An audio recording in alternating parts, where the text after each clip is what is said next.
Together, we will make America great again. RPN is not responsible for the views, actions, statements, or opinions of its guests, advertisers, or even its viewers.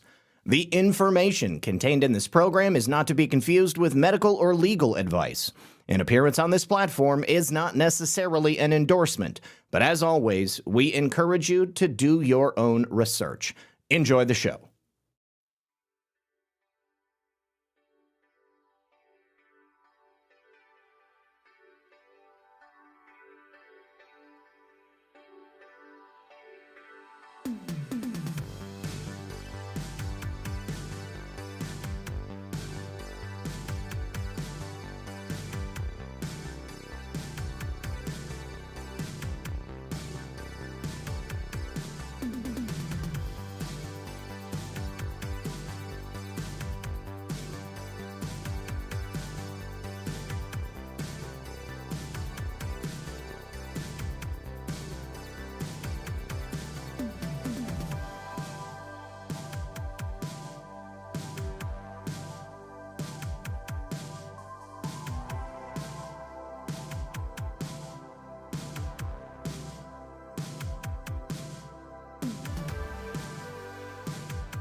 So here is what your financial advisor is probably not going to tell you. By the time the news says to buy gold, it's already too late. You're waiting. I get it. Everybody's waiting to see if the ceasefire holds, waiting to see if the strait reopens, waiting to see just kind of what happens next. But the thing about it is, gold is not waiting for you, because gold moves on fear, on instability, on the unknown.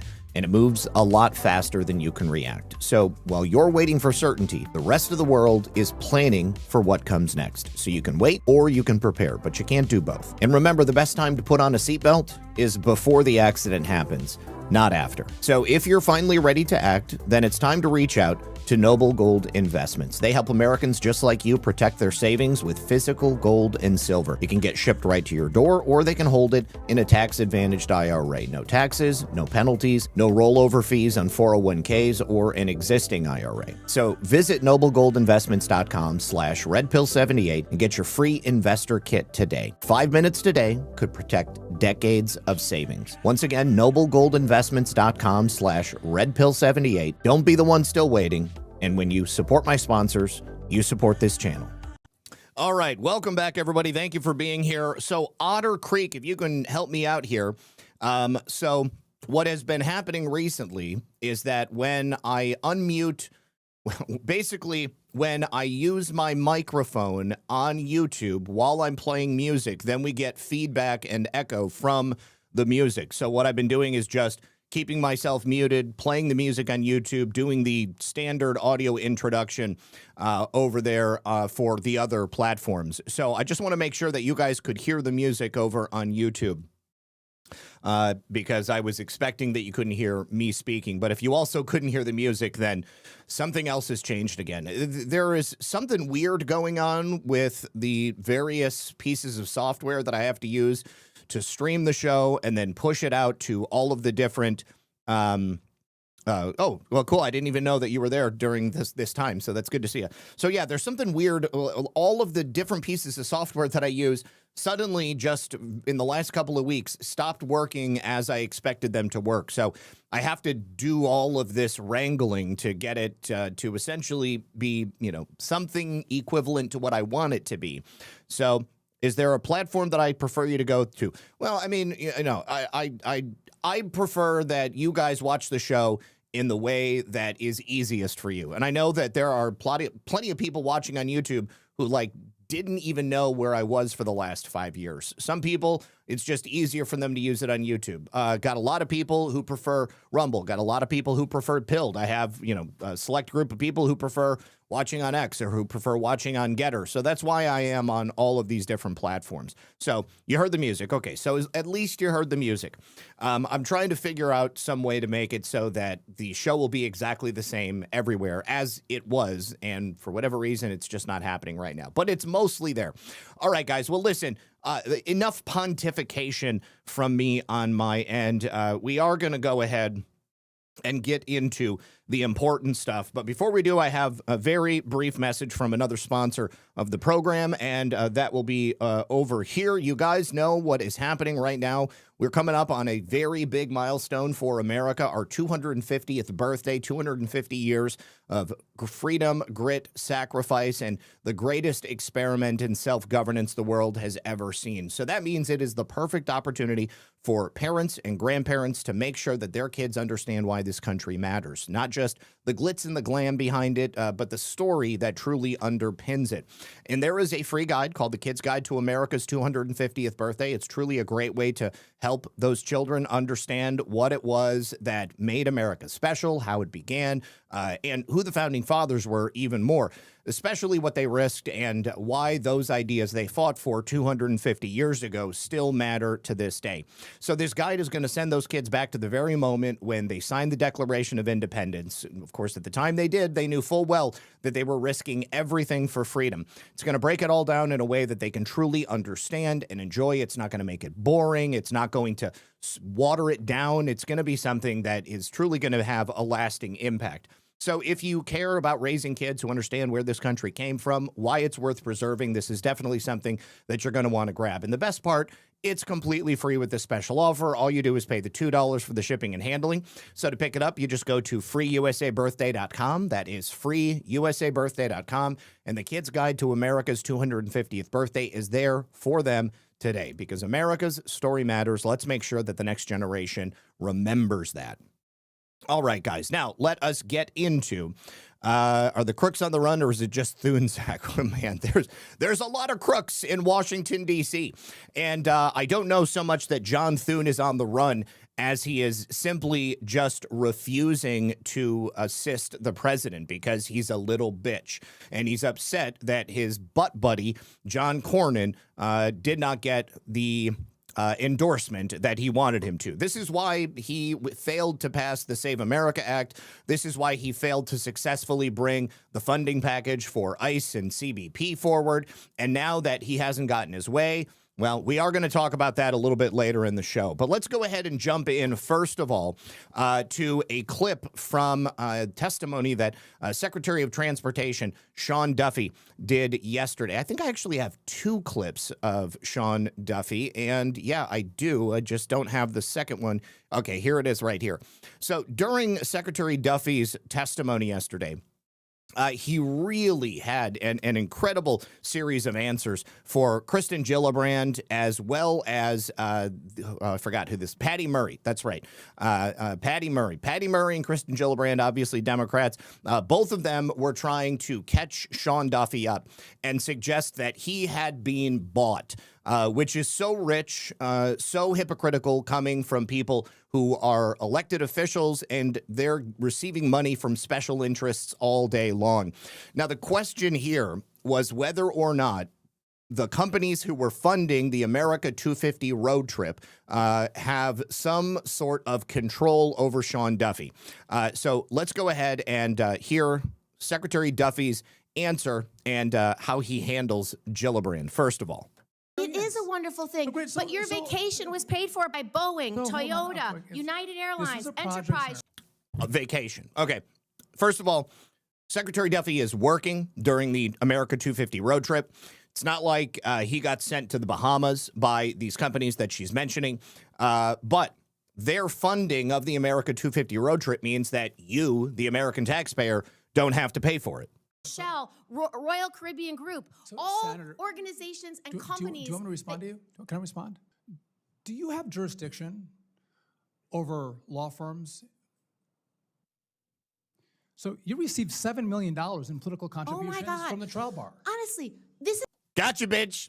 has nothing to do with members of Congress. This has to do with the fact that you went on a paid vacation that was paid by companies that you oversee. You received $7 million from the trial bar. You have jurisdiction. Different. You have jurisdiction on the trial bar.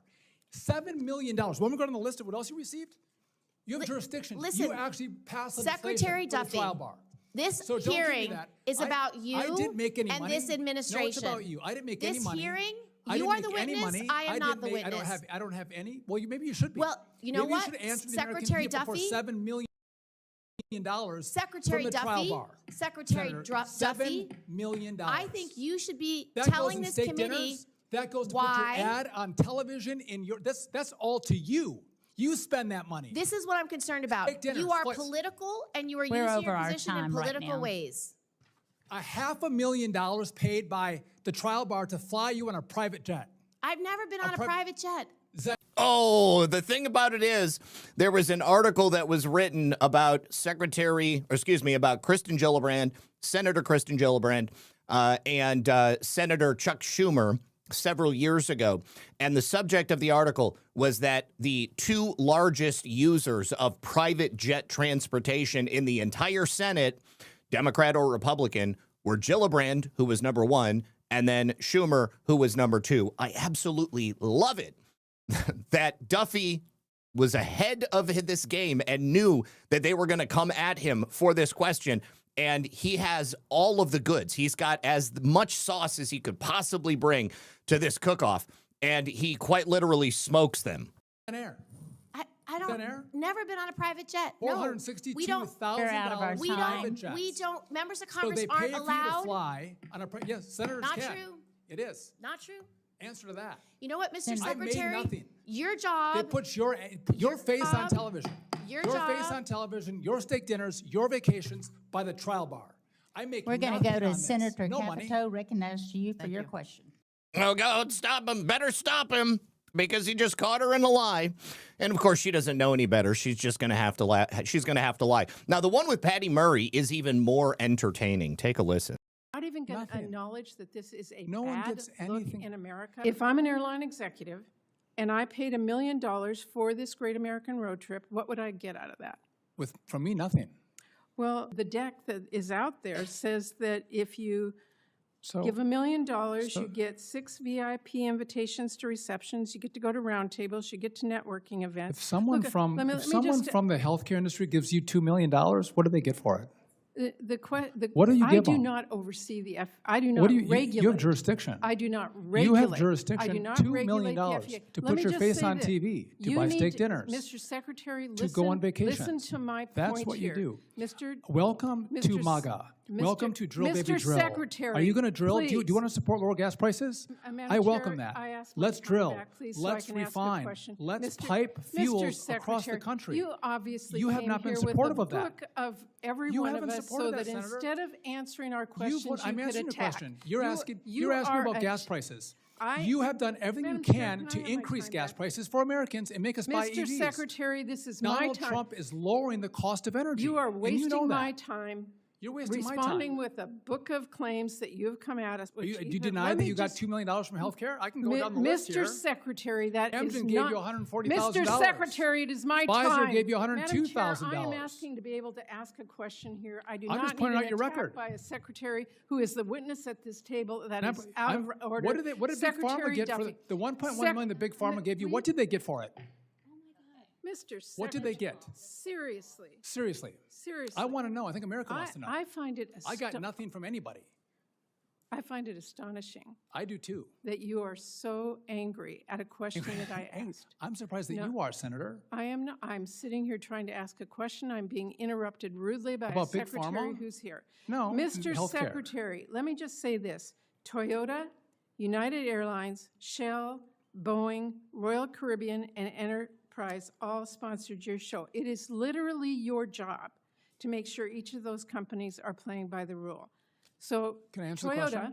is sponsoring a show starring you, and it is your department, Mr. Secretary, You that hate decides. America? Don't you want to celebrate America? Mr. Secretary, it is your department Let's that celebrate decides this whether country. Toyota's It's our next recall birthday. is voluntary or mandatory. No one gets anything from Certainly, me. you can understand. You're not even going to Nothing. acknowledge that this is a No one bad gets look anything. in America. It's a bad Madam look that you Secretary, take I have millions gone of over my dollars. time. I I know, find so your answers what out I- of what I touch find is- and irresponsible. Oh, so good. So good. Bringing the receipts exactly as he should and completely throwing them off balance. Now, yesterday, there was a very strange incident that took place in New Mexico. 3 people died. 18 first responders were hospitalized. And last I heard, an additional 2 were listed in very serious condition. This was some kind of a hazmat emergency, and it was at a home in Albuquerque, New Mexico. And when they arrived, there was a man who was non-responsive, in distress of some kind. And then all of a sudden, they started dropping like flies. And before other first responders could arrive, you had 3 of their own that had already died. Now, I don't know that this has been identified yet, but let's go ahead and take a look at the clip. There are images. There's been a deadly hazmat emergency in New Mexico. 3 people have been found dead. More than a dozen first responders who raced to the scene now overcome and rushed to the hospital. So let's get right to ABC's Trevor Ault, who's following this for us. Trevor, what do we know? Well, David, very alarming situation here unfolding east of Albuquerque. Emergency crews arrived at a home there and found 4 people unresponsive. 3 of them are now dead. Then the first responders started falling ill. About 24 people exposed to an unknown substance, many of them experiencing dizziness and nausea. They were all taken to the hospital for decontamination, and now 3 of them have been admitted. Right now, there are hazmat teams there at the house as authorities are racing to try to figure out what this unknown substance even is. David. Trevor Ault tonight. Trevor, thank you. There are images. There's been a deadly hazmat. So I just checked, and the latest report is that it is still an unknown substance. Now, if I had to guess, it would likely be something related to drugs or the manufacturing of drugs. We also have here, I believe that these are the first responders calling in to dispatch. Several audio clips. So this is from the fire department. Take a listen. Can you guys contact UNM? I just got off the phone with Rescue 17. They're en route with one patient. They do need more resources, but they do have a strange gas odor on the patient. I need you to contact UNMH and tell them that we have a patient that is possibly contaminated with unknown substance, and they're going to need to isolate this guy. But they'll be there probably. They've got a probably 25-minute ETA. Now, just knowing what I know about the production of drugs in illicit labs in New Mexico, more than likely this is going to be related to the production of crystal methamphetamines. But until we get the final confirmation, it's still a mystery. And so it's definitely something that's interesting. Now, well, yeah, fentanyl can absorb through the skin, but they're saying that they had the smell, like a chemical or a gas smell. In order for fentanyl to be absorbed through the skin, you're going to come in contact with the powder. It's a lot less likely that fentanyl would have been, say, put into a nebulizer or a humidifier, and then, the gaseous substance would have been expelled into the air. It sounds like it is, and especially when you're making crystal, there's a lot of noxious chemicals. If anybody has ever seen Breaking Bad, then you've seen that in order to do that, those guys are getting into full hazmat gear. They've got to have ventilation. You got to have gas masks on. There's any number of times during the production process that you could die if you were to inhale that stuff. So I think it's more likely that it is related to crystal, but, hey, I've been wrong before, so we'll go ahead and see what happens, and definitely keeping an eye out Now, I had mentioned yesterday, briefly, that Barney Frank had died. Also mentioned that Barney Frank was associated with a so-called escort service. It was also called a call boy service. Really what it was a gay prostitute service that also acted as a clearinghouse for child trafficking. This goes all the way back to the Franklin scandal, which I've done several episodes on, here on this channel, and then also a number of them on Badlands for Baseless Conspiracies. But I found a passage from this book right here that was shared by this account, Dr. Blob. And it had a little bit of information on it. So I just wanted to reference it rather than going back and going through all of the research that I had done previously. But right here, talking about this call boy ring, which was connected to a series of funeraries or mortuary businesses. Robert Chambers was a man who was convicted on charges of handling the credit card processing for Professional Services Incorporated. This was a shell company entity that served as a cover for all of these interconnected male escort services. Chambers was a funeral director, and he was the son of the owner of the Chambers Funeral Homes chain. I would suggest to you that by having a funeral parlor as part of a child trafficking and gay prostitute network, if there were murders or deaths of children that occurred, you obviously need to have something to do with the bodies. And so as a funeral home is going to have a crematorium on site, you could very easily burn the evidence up, or if you didn't have the ability to do that, then you could take a child and put them into the coffin with a body that you're going to be burying, and then nobody would be the wiser because nobody's going to be opening that back up again. He was sentenced to 41 months, and then there were two companies called Dream Boys and Man to Man. These were operated by a guy by the name of Henry Vinson. He was a mortician as well. He was also the former coroner of Mingo County, West Virginia. Vinson moved to Washington, D.C. after he lost his job as coroner for Mingo County, West Virginia. He was under investigation in Washington after he moved there.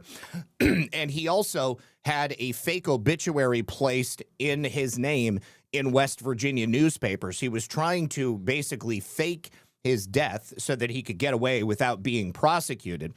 He ultimately pled guilty and got a 63-month sentence for his participation in this child trafficking gay prostitute ring. And the judge who oversaw this case had criticized the U.S. attorney, a man by the name of Jay Stevens, because Vinson should have gotten a lot longer in prison. Stevens departed from the mandatory sentencing guidelines and sought to give Mr. Vinson a lot less time. Also, Vinson happened to be represented by Greta Van Susteren in this case. Now, Greta Van Susteren was a defense attorney. Doesn't mean that Greta Van Susteren was a proponent of child trafficking. Everybody needs a lawyer, and sometimes it just so happens that, good people and, even benign people end up being lawyers for some very bad people. But this is the part that brings in Barney Frank, because Barney Frank was directly implicated in this child trafficking gay escort service scandal, because it was his home, his brownstone in Washington, D.C., that was being used as a base of operations for another escort service. That was between late 1985 to mid-1987. And that particular male escort service was run by Frank's lover, a man by the name of Stephen L. Goby, who was the son of a Marine Corps Master Sergeant and a Pentagon budget analyst. Now, Barney Frank wrote a number of letters to probation officers on behalf of his lover, Goby. Goby had 4 felony convictions related to these things, beginning in 1982. And those letters provided as basically a cover for this child trafficking gay prostitute ring. And Barney Frank denied ever having any knowledge of it. But again, it was operating out of the basement of the home in which he lived with his boyfriend, and his boyfriend was the guy who was running it. Now, Gobi regularly operated this, the kid aspect of it, out of Chevy Chase Elementary School, and he did it in collusion with the school's principal, a man by the name of Gabriel Massaro, who was also a former school counselor. And that school was home to about 350 young students between the ages of 9 and 12. Now, Massaro denied that he had any students that were involved in the callboy operations, but he did eventually admit that it was being run out of the school. Now, if you'll remember from the story, from the show that I did on the Franklin scandal, that was a child trafficking operation that ran from Boys Town and all the way to Washington, D.C. The Franklin Credit Union that was run by Larry, oh gosh, what's his last name? I can't remember his name. He has the same name as a guy who has who for years had a TV show. I can't remember his freaking name. Anyways, doesn't matter. But anyways, at the time that this was going on, there were a number of different child trafficking rings that were set up through a sort of hub and spoke system, and they were directly connected to each other. And it went into Washington, D.C., and there was a big scandal where the so-called call boys were allowed to come into the White House. It was published on the front page of the Washington Post, directly implicated Barney Frank and his boyfriend. And no, not Jay Leno. No, Larry King. It's Lawrence King. And Lawrence King was also the head of the RNC right around that same time that he was operating it out of the Franklin Credit Union. So anyways, Barney Frank is gone, but not forgotten. Never forgotten because of the crap that he was involved in. All right. Not Larry Sanders. Yeah, senior moment. Jeez, oh, Pete's, man. Anyways, so remember, the governor of Colorado, the first gay governor of Colorado, Jared Polis, recently gave clemency to Tina Peters. And the reason Tina Peters is still on my screen is because even though she's had clemency granted, the sentence that he cut her down to doesn't allow her to be eligible for parole until June 1st. So the earliest possible date that Tina Peters could get out of prison is June 1st, which is, obviously several days away. So until Tina Peters sets foot outside of that Colorado prison, a free woman, undoubtedly she is still going to be on probation or parole or whatever it is. She's going to remain on screen. But Jared Polis has seriously angered the Democrat Party of Colorado, and they just voted to censure the first gay governor of Colorado, Jared Polis, because of his commutation of former Mesa County Clerk Tina Peters. So Polis, again, reduced her sentence. He said that the punishment did not fit the crime. He was correct, but the amount that she has already served has far surpassed what would have been acceptable for what Tina Peters was convicted of. Now, in the statement defending the decision, Tina Peters, in a statement thanking Polis for the commutation, she, of course, said that she had made mistakes, but everybody needs to be aware that in order for Tina Peters to get her parole, as hopefully, she is going to get, she has to show some level of contrition to the parole board. And so this is the only thing that she could do. I'm sure that she was directed to construct that letter in the way that she did. So the party has said reducing her sentence now under pressure from Donald Trump is not justice. This is the official statement from the Colorado Democrat Party. It sends a message to future bad actors that election tampering has consequences unless you're friends with the president. That's a dangerous and disappointing precedent to set. Of course, it doesn't do that, But the Democrat Party of the state of Colorado has got to maintain this narrative for as long as they possibly can. They compared Polis's decision. They complained that Polis's decision does not reflect the values or the institutional positions or the democratic commitments of the Democratic Party of Colorado. And as part of this censure, Polis is now barred from appearing as an honored guest, a speaker, or being officially recognized as a representative of the Democrat Party at any party events. And so basically, this has ended Jared Polis's hopes of perhaps any future offices, certainly in the state of Colorado. There was a possibility he might run for Senate before this, but I think that after the commutation, the Democrat Party is not going to be willing to support him in any way. And he's essentially persona non grata. He can't go to any events. He's not going to be hailed as a hero, even though he was the first gay governor of Colorado. But he ended up having a statement that was put out after this announcement was made, and it was that the governor made his decision based on the facts of the case and what he believed was the right thing to do. Sometimes the right thing isn't the popular thing, and democracy is strongest when disagreement is met with debate and dialogue, not censorship. But don't forget, this is the Democrat Party of Colorado, so of course they're going to censor him. So I just thought that was kind of funny. So that will be it. Let's see. Moving on. We go from one pretty good decision by a person in power to a series of bad decisions by a person in power. Now, you may or may not be aware of the use of flock cameras for artificial intelligence surveillance purposes, either in your hometown or perhaps other places around the country. Flock cameras are a relatively new invention, but they are a rather insecure tool that is being used by police officers and municipal districts around the country for purposes of basically not having to hire additional police or even have police do their job. They have already resulted in people being charged, arrested, ticketed incorrectly. And now the worst possible scenario has come true. Many people have been raising awareness about the use of flock to potentially break your civil rights and circumvent any normal tools that might exist for law enforcement so that they can use it as a tool to really abuse their power. And that's exactly what this story is about. This particular story is of a police officer who used his access to flock cameras and the software that comes along with it to illegally track his mistress, his own wife, his mistress's boyfriend. It's exactly what you don't want to see happen.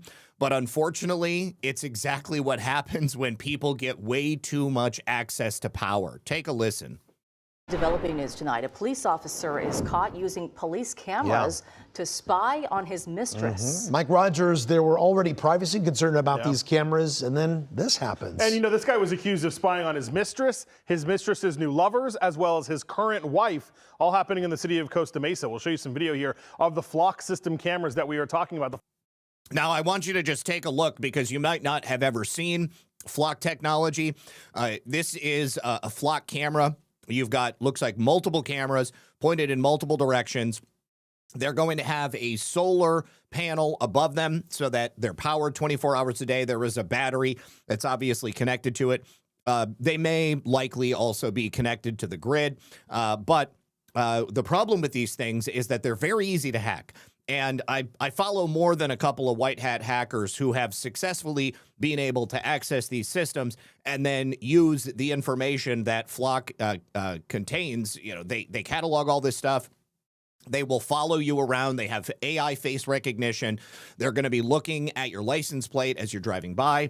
There have already been a couple of successful cases where municipal districts, counties, or cities have placed flock cameras in such a position that they can basically spy on a family or on their home.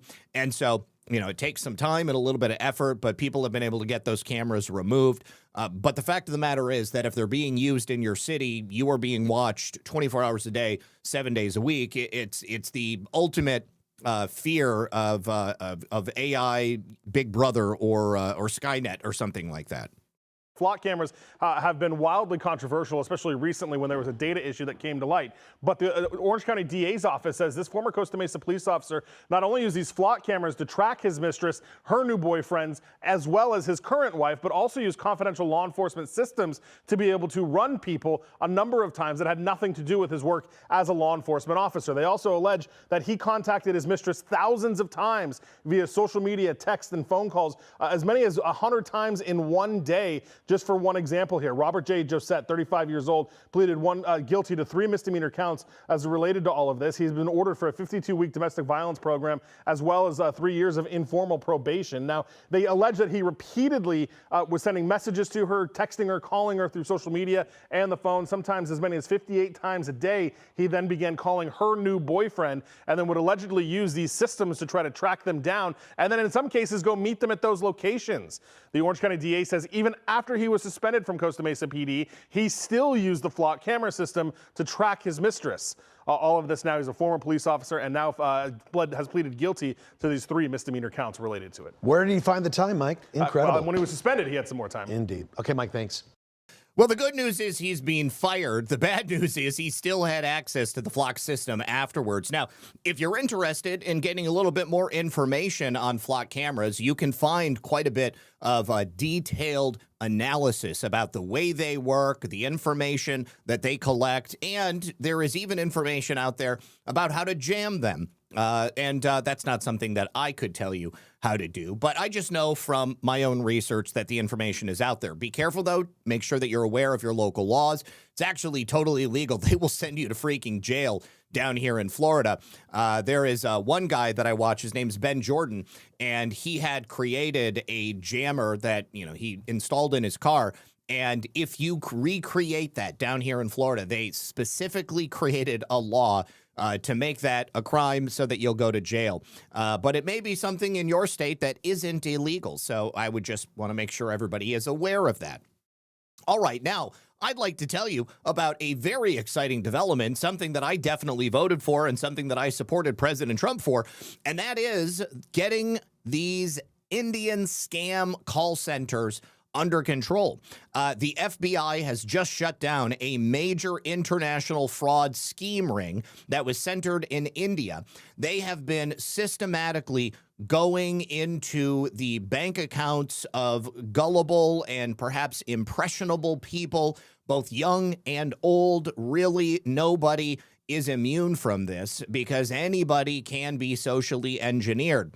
But this scam center in India has now been dismantled. Authorities have taken this sprawling network that was specifically targeting elderly Americans and stealing money out of their bank accounts and shut them down. So now the case, of course, is raising awareness about just how often this is happening and how little has been done up until this point to shut these people down. Foreign-based call centers have been exploiting vulnerable U.S. citizens regardless of their age, and there have been people who have been absolutely destroyed as a result. Now, the feds are saying that the operation relied heavily on these call centers operating out of India. Fraudsters would pose as legitimate tech support agents, and this is not something that's new. I think everybody here is aware that this has been going on for years, but for whatever reason, the U.S. government did nothing about it. But these overseas networks would systematically seem to target elderly Americans, people who are unfamiliar with modern cybersecurity, people who perhaps already had vulnerabilities. And at the center of the case are actually 2 American-based executives, someone named Adam Young and somebody named Harrison Gavertz. Both of them have pled guilty to enabling the scheme. Prosecutors say that the pair provided critical telecommunications infrastructure that allowed this India-based scam center to reach victims all across the United States. This company would supply phone numbers, routing services, and call tracking systems that was basically the backbone of the operation. And perhaps this is why something is being done about it, because there is an American component that allows us to use that as a pretext to go in and get to the heart of the operation. Now, without that infrastructure, the authorities say, this India-based fraud network would not have been able to function at such scale. The scheme itself was pretty simple, but it was highly effective. Victims would encounter alarming pop-up messages on their computers. They would falsely claim their devices were infected with dangerous viruses. I'm sure at least one of you here has had something like this happen to you before. The warnings would then, of course, direct them to call a phone number. It would then connect them to these call centers in India. Once they were there, operators would use a sophisticated series of social engineering tools, tactics that would create panic and urgency and make the person on the other line here in America believe that they needed to give access to their system to the person that they were on the phone with. The victims would get pressured into allowing that, and then they would be pressured into paying for unnecessary or completely fictitious technical support services. In a lot of these cases, they were convinced to hand over hundreds or thousands of dollars. Perhaps they would be told to go to the bank and withdraw a sum of money. Perhaps they would pay over the phone for some type of service. The person on the other end might tell them that, oh my God, I have accidentally added 2 zeros to your total, and so now you've taken money from us, or we owe you money, so you need to go to the bank and give us access. In some of these instances, the damages would go further. Scammers would, of course, gain remote access to the victims' computers. That would give them the opportunity to extract sensitive personal information. They could get passwords. They could even get blackmail material from these computers. The investigation that the FBI undertook has revealed that the network was not just a loose connection of bad actors, but it was a coordinated international enterprise. In fact, this is a major portion of the Indian economy. You've got multiple India-based individuals who have now also been convicted as part of this case. And among those convicted, several operators directly linked to these call centers running the scheme. These individuals were key players in executing and expanding the operation. Once you start working in one of these scam call centers, it is very easy to get very, very wealthy, especially in India. And if you are successful, well, then you're going to rise up the ranks. It's just like a real company, only the business of the company is to scam people once you get on the phones with them. So investigators did shut down the primary call center hubs in India. The crackdown actually followed years of coordination and intelligence gathering. There's a number of other channels that you can find out there whose sole mission it is to infiltrate these call centers. They will use the same tactics as the scammers to gain access to the systems. And then once they get into the systems, they can find the lists of people who have been scammed. They can go help those people. They can then report these people to the Indian authorities and to the U.S. authorities. And they can also completely destroy their computer systems and make it impossible for these people to keep operating. But there are so many of these scam call centers, it's almost difficult to fathom. Prosecutors say the U.S.-based executives were fully aware of the nature of their clients' activities. And of course, they didn't report the schemes. They chose to just go ahead and profit off of it. These guys are the scum of the earth, in my opinion. These two men would even advise the India-based scammers on how to avoid detection. That included strategies to reduce complaints and prevent their accounts from being terminated. In some of the cases, they allegedly facilitated the exchange of fraudulent call traffic between different scam operators. That meant that they helped the network grow, become more efficient, and become harder to disrupt. Here's the kicker. The financial impact is staggering. Tech support scams alone cost Americans about $2.1 billion every single year. Even at the state level, the costs are significant. In Rhode Island, residents reported losing at least $5.7 million a year to similar type schemes.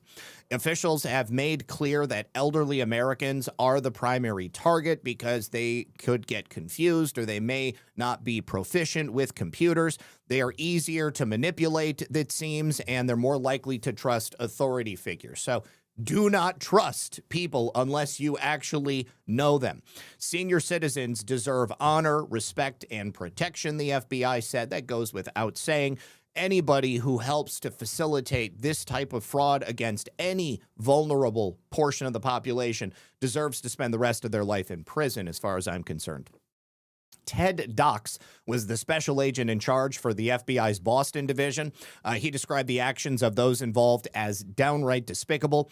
By their own admission, they willfully profited from the scammers here and abroad. They preyed upon the elderly, and this really highlights the risk that is posed by these globalized fraud networks and underscores how easily overseas operations can target American citizens with limited consequences. But they're not only targeting Americans. Because this is a global operation, they are also targeting people in Europe. They're targeting people anywhere that they can get a phone number.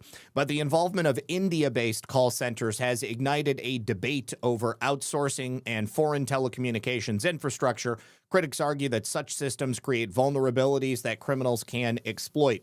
Who knows? These people might have been taking calls 1 second for an outsourced American company doing legitimate business, and then the next second they're taking calls for a fake Microsoft antivirus scam, and then working to steal information from an elderly person so that they can get into their bank account.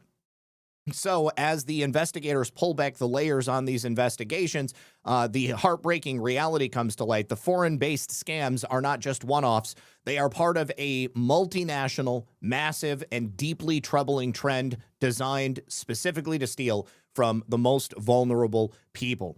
It's troubling how much of the global economy is based on fraudulent criminal activity just like this. But I'm glad to see that the FBI is going after those people. Thank you so much to Brewbark, who says the call center scammers is the main plot in the movie The Beekeeper. I have never seen The Beekeeper, but I have heard of The Beekeeper. I'll have to check it out. M. the Painter says Peter's not released due to pressure. She appealed both her convictions and sentence. She won on the sentence, plus jumped in before the court could represent her to probation. She then could have sued for her incarceration. Yeah, because she has gotten clemency, she's not going to be able to continue suing. The decision, even though it was decided that she needed to be resentenced, they waited on the resentencing because I'm pretty certain that Governor Polis said that he was going to be doing the commutation, so that meant that the court didn't have to resentence her.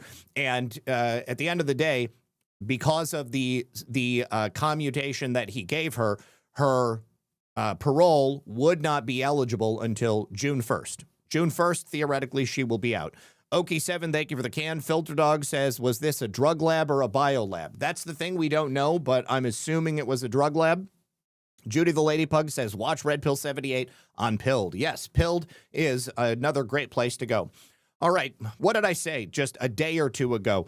How tragic and sad it is every single time I have to come here and report to you that another non-resident CDL carrier was involved in the killing of American citizens. And yesterday, it happened again. Another semi-truck driver from India, Manveer Singh, was responsible for a hit-and-run accident in Sacramento, California. He is an illegal alien, and he is now being arrested for killing 2 people in a horrific crash.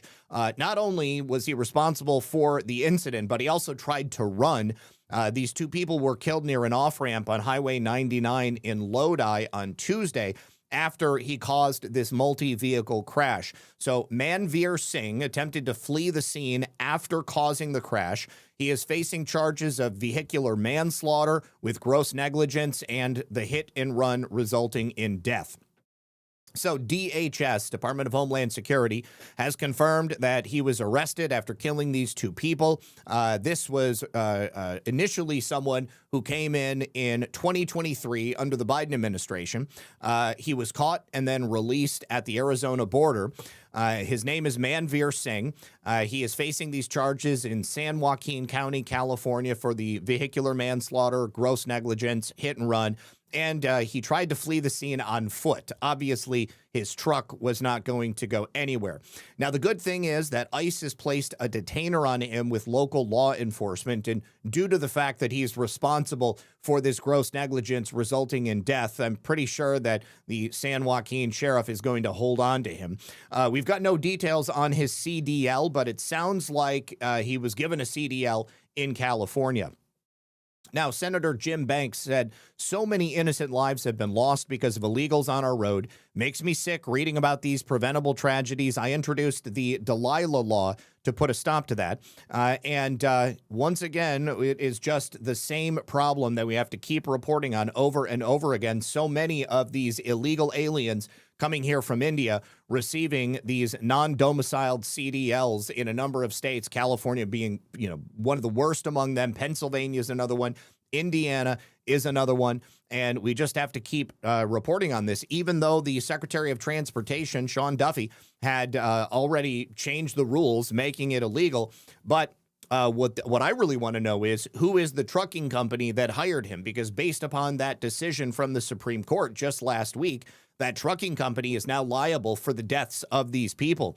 And there was also immediately, as soon as that decision was handed down by the Supreme Court, I saw a video, and I meant to play it on the show, but I never got to, of an American trucker who said that the next day you had all of these people like, Sukhdeep Singh and Manveer Singh and all of these other Indians and people from other countries who were here illegally, but who had these non-domiciled CDLs. They were being told that there was no work for them, that the trucking companies were aware of the Supreme Court decision and it was no longer worth it for them to put American lives at risk. So the thing that I'm thinking here is that this trucking company might be illegal itself, which would mean that there could possibly be additional charges resulting from this. But over and over and over again, we keep seeing the exact same scenario happen. And I did want to go and do a quick search for Manveer Singh to see if anybody had identified the company that had hired him. Because when I saw yesterday, there was no additional information about it. Okay, this is actually a video from the scene. Let's take a look.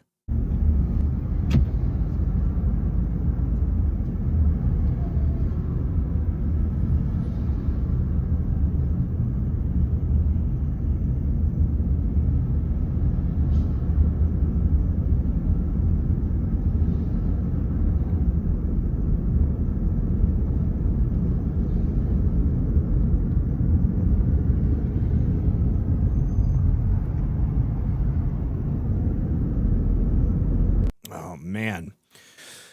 Yeah, it was a fiery wreck.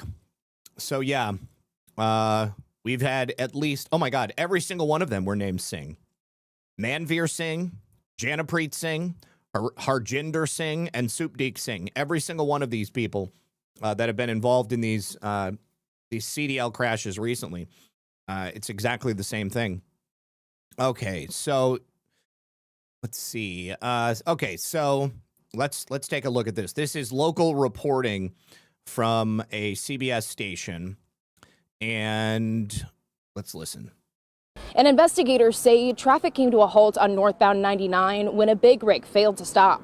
Officers say the crash started when a big rig slammed into the back of a Kia Forte, pushing it into two other vehicles that had also slowed down. The Kia and the big rig then veered off the highway, crashing into a guardrail under Harney Lane.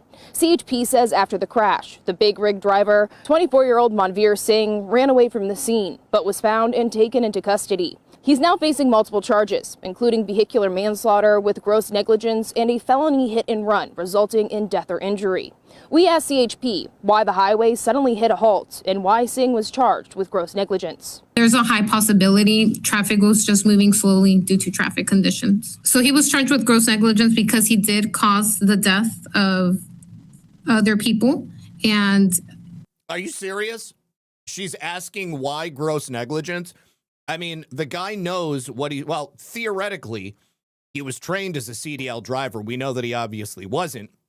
These people are just being put on the road without any sort of training, without any sort of legal status. And he was responsible for the murder of two people. If you, an American driver, did that, certainly they would have no question about why you might be charged with gross negligence. You were negligent in the course of doing your job. You were responsible for the death of two people, totally avoidable. It was severe disregard for human safety. So we charge the highest degree, and it's going to be up to the DA they're going to ultimately decide which is the appropriate charge. But for us on our end, that's what we do. Now, 5 others were also injured in that crash, with 2 suffering from major injuries. Singh is expected in the San Joaquin County Courthouse tomorrow afternoon, and his bail is set currently at $185,000. Only at $185,000? That disgusts me. It ought to be millions of dollars. Yeah, so, okay. I'm just not seeing anything about the trucking company, but I am going to posit that potentially that trucking company is illegal as well, because otherwise it seems like all of the American trucking companies and logistics carriers, they are not interested in allowing these people to continue driving for them. And also, all of these things are not related. It's just like Smith or Johnson. All right. Now, another story about an illegal before we get into stories that are going to make you feel good. Another illegal alien. This man from Turkey was deported, but he was deported not once, but twice. And he's now been found to have been sexually abusing children at a California daycare. This also in California, of course. His name is Gökhan Bakci. He's 26 years old. He's here illegally from Turkey. He was kicked out by the feds in 2023, and then he was kicked out again in 2024. He kept sneaking back in, and he got a job at a Sacramento daycare serving immigrant families, maybe illegal families, not American families. And now he's got these multiple acts of lewd behavior with children under 14 by force. But again, this is another avoidable crime that didn't have to be committed, but was committed because it was in California. Detectives say that 26-year-old Gökhan Bakci assaulted children at the Mather Child Care Center. Investigators opened the case after a mother reported her 6-year-old daughter may have been abused. Forensic interviews in Turkish revealed possible additional victims. Detectives urge anyone with information to give them a call. Yeah, come forward, obviously, if you have any information that can help keep this guy where he belongs, which is in bars, behind bars, excuse me. All right, now, another case right here. ICE had actually pulled over an illegal alien driver who had caused an accident on the freeway, and then another one pulled up and did the exact same thing, so they got a 2-for-1. This was actually down here in Florida. So this was an arrest on the side of the highway in Broward County, and Ben Bergquam was there with ICE, and he was filming. It was a white pickup truck that had rear-ended another pickup truck. Now, the gray truck was driven by an illegal alien. They were hit after the driver slammed on the brakes and got into a minor collision with another car. That car drove off, and then the white truck collided with the gray truck. So officers rushed across the highway only to discover there was another illegal alien that was driving one of those cars. So Ben said, we're over here picking up one illegal alien driving this van, and then this accident ends up happening. The driver slammed on his brakes, the guys hit him, and then the other guy just happens to be an illegal as well, which tells you everything you need to know about how many freaking illegal aliens we have in the country. You basically throw a stone and you're going to be hitting one. The density of the population of illegals in America, most people don't understand it.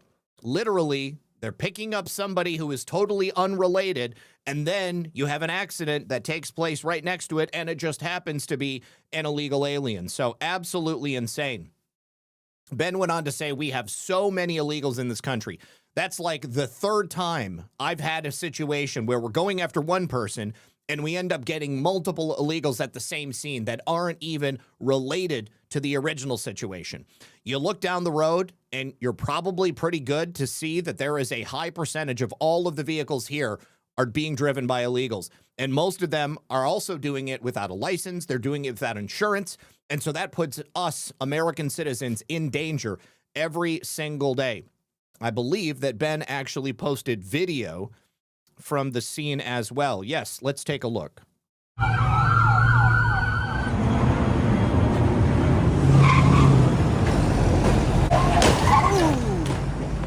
not good.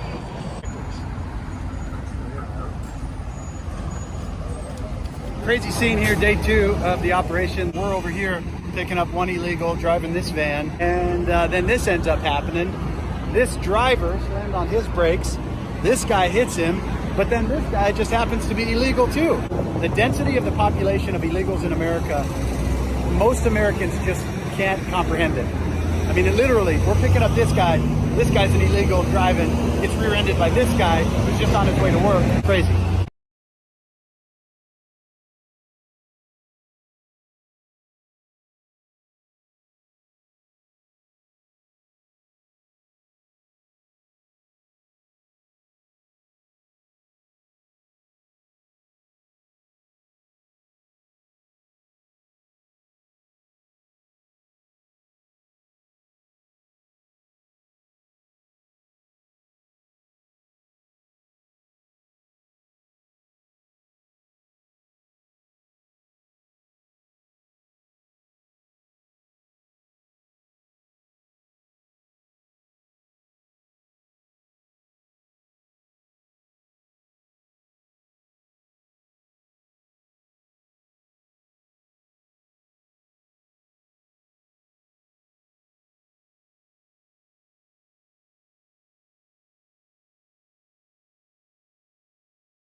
I just realized I was muted for the people on YouTube, and I'm sorry. We're going to see a clip from Tim Burchett.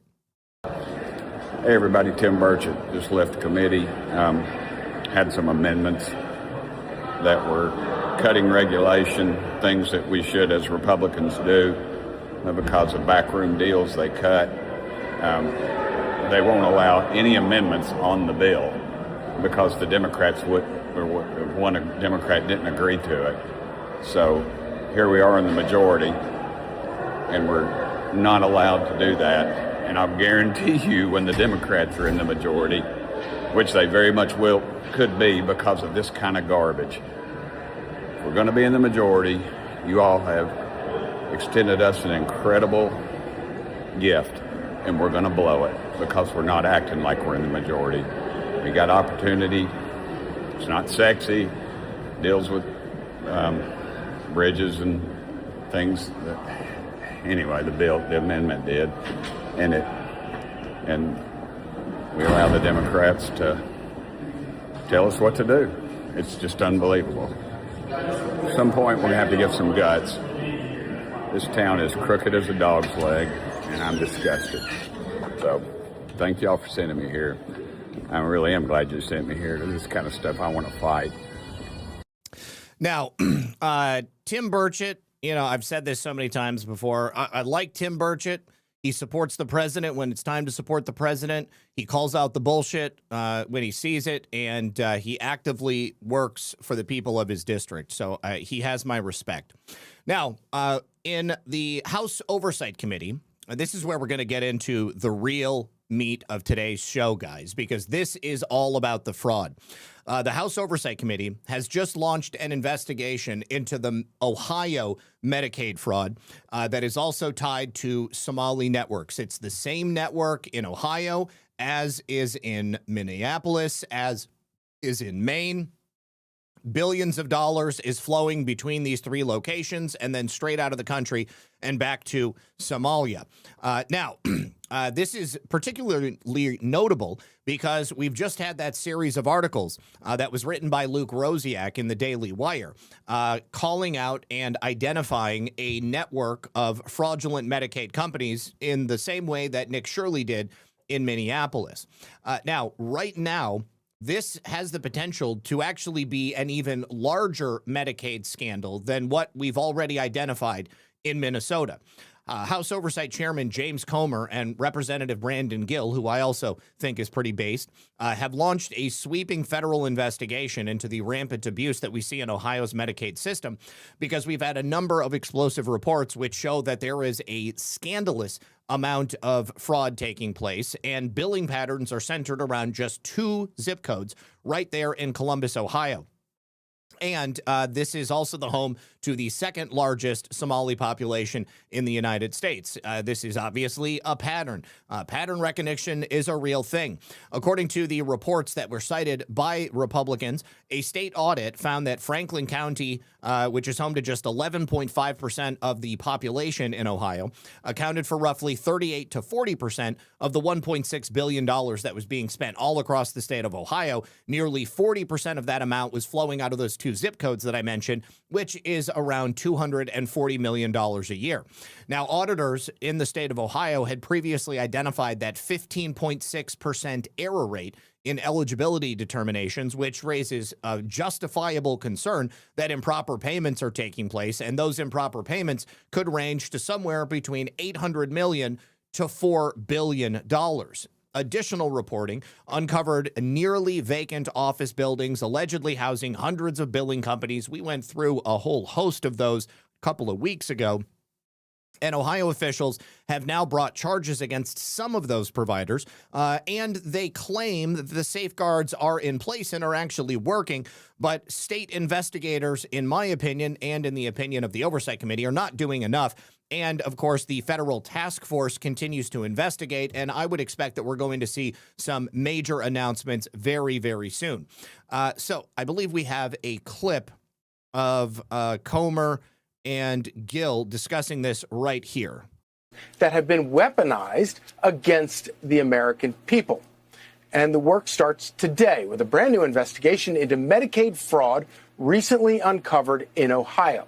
Here now with all the details are House Oversight Committee Chairman James Comer and the chairman of that new task force, Brandon Gill. Gentlemen, great to see you both. Thank you both for joining. Let me start with you, Congressman Comer. Why do we need a subcommittee that does this? Well, the full committee's been focused a lot on the deep state abuses like the one you mentioned in your last segment. But what this new task force led by Congressman Gill is going to be focused on institutional abuses with, obviously from government institutions as well as politically connected nonprofits and many universities. Now, this is why I am so excited about it, because, of course, the fraud task force is looking at the owners of the business and the individual payments. CMS can shut down the payments. They can withhold billing, and we can get lower level prosecutions that way. But what's most important, and I've said this on so many different occasions, is the institutional component, the members of the government, the non-governmental organizations that are perhaps funded by the government, but who have this layer of removal from the actual crimes that are taking place at the ground level, but at the same time are profiting off of all of this. The money that flows into politics, one of the reasons Governor DeWine has done nothing to stop this is because undoubtedly his political futures have been tied directly to the amount of money coming out of these fraudulent endeavors. And even though fraud is being committed, these fraudulent companies are bringing money into the state of Ohio. So there is an enrichment component for the state government and for local governments. Of course, it keeps the economy going, but we don't want an economy based upon fraudulent activity, and certainly not benefiting Ohio when it is a detriment overall, a net detriment to the people of the United States of America. So this is how we can hold another level of these people accountable for the fraud they're committing. And then the information that Gill and his subcommittee are able to get, they pass that on directly to the fraud task force, and then we get those people to be prosecuted. These are things that have flown under the radar. We believe they violated the Constitution. We believe that there have been many instances of discrimination, and that's what this task force is going to be focused solely on. And I think that there's not a better person in America to lead this task force than Congressman Brandon Gill. Well, Congressman Gill, I love that your first mission is to go after this Medicaid fraud in Ohio, or apparent Medicaid fraud in Ohio. And, one of the things you often hear about government fraud like this is that it's like a victimless crime or something like that. It is not a victimless crime. It is a very serious crime, and the people who always end up, the true victims are the taxpayers and the people, the rightful recipients of these funds. That's exactly right. And the American people are sick of seeing their tax dollars wasted and seeing government organizations or nonprofit institutions, colleges, businesses abuse the American people. And that's what we're going after with this task force. What we've found with this Ohio fraud scandal is that we've got what we believe to be billions of dollars that have been defrauded from American taxpayers that should have been going to benefit the American people. And instead, we're being laundered through a wide variety of shell companies that were acting as intermediaries to facilitate payments to organizations that weren't providing any type of health care. Ostensibly, this was going towards companionship services where we can't even verify that the services were actually provided, where there was no verification that the people providing these services were actually had any medical training whatsoever, and there were no caps on the spending for these programs. And this is pretty much the largest component, the fastest growing component of Medicaid services in the state of Ohio. So we're going to go ahead and stop it right there. I just believe that this is going to be a huge aspect going forward. Now, we are also going to be dipping into the major announcements coming out of Minnesota today. Several exciting developments related to holding these people accountable for the fraud that they are committing. Before we do that, though, I do have one brief message from our sponsors over here on Rumble. Let me say, if you haven't yet, please do me a favor and hit that like button. All right, you guys. The question today is, have you ever wondered what it might feel like to shoot with the same precision technology used by U.S. Special Forces? If you have, I've got good news for you, because after years of research and development, MCG Tactical has just dropped something incredible. It's called the Stinger Combat Sight. It's not an average red dot. It uses holographic technology that was at one time reserved exclusively for elite military and law enforcement. And the Stinger, as it's called, delivers crystal clear precision. It's so accurate, you could hit a dime at 300 yards without even trying. This is the same level of technology used by the pros, but of course there is a twist, because most sites like this are going to go for $600 or more, and people will happily pay it. But right now, through an exclusive deal with MCG Tactical, you can get this mil-spec sight for under $200. And it gets even better, because my listeners are going to get 67% off, and they're even going to give you free shipping. All you got to do is scan that QR code that you see on screen, or you can go straight to mcgtac.com/redpill and get yours today. The only catch is that the supply is tight and they are flying off the shelves. So if you want a site that's built for the best, now's your shot. Grab yours before they shut down orders today. Thank you very much to the good folks over there at MCG Tac and Rumble for the support. All right, now, I know you are excited, because I am excited. This is a follow-up to a story that we have already covered. You may remember this woman on screen. She was the owner and operator of a Somali daycare center.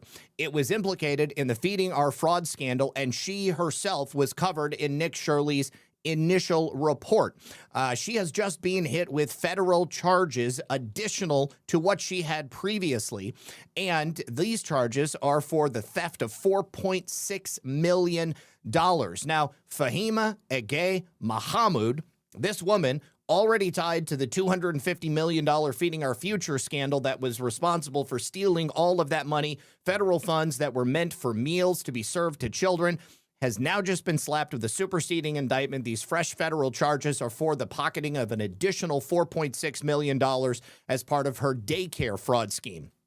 Now, she was the owner of the Future Leaders Early Learning Center in South Minneapolis, right near George Floyd Square. She had her charges come down yesterday for wire fraud and conspiracy to defraud the United States of America. Now, you probably remember her because when she was charged initially, she tried to flee the country. She was picked up at the airport as she was buying a ticket to head on over to good old Africa. According to the new charging documents, she used her Minneapolis child care center, the Future Leaders Early Learning Center, as a vehicle to funnel taxpayer cash through these fraudulent claims. Of course, she didn't have the records to back up all of the claims she was making for the federal government, and that is what caught her up. Prosecutors allege between January and July of 2021, Mahmoud submitted more than $826,000 in reimbursement claims to Feeding Our Future for meals that she had allegedly served to children, while at the same time, the actual operation allegedly served only a fraction of the claimed meals. The DOJ further alleges that the fake meal count sheets, the fabricated child rosters, and the inflated invoices were used to justify her reimbursements. But that's not all, because also according to prosecutors, Mahmoud later submitted over 13,000 claims to Minnesota's Child Care Assistance Program. She was trying to get reimbursements for child care services where required co-payments had allegedly not been collected, which resulted in about $4.6 million in improper reimbursements being paid to this Somali scammer. Federal investigators also allege taxpayer money was diverted for her own personal enrichment. Of course it was. That included the purchase of real estate and transfers to affiliated business enterprises. Now, again, on her initial arrest, it was highlighted how she was the center of this fraud system that was located in Minneapolis, and she just had money coming out the wazoo. All of it under the careful watch and knowledge of the Tim Walz administration, while the average American struggles to get by on a daily basis. Nick Shirley, of course, had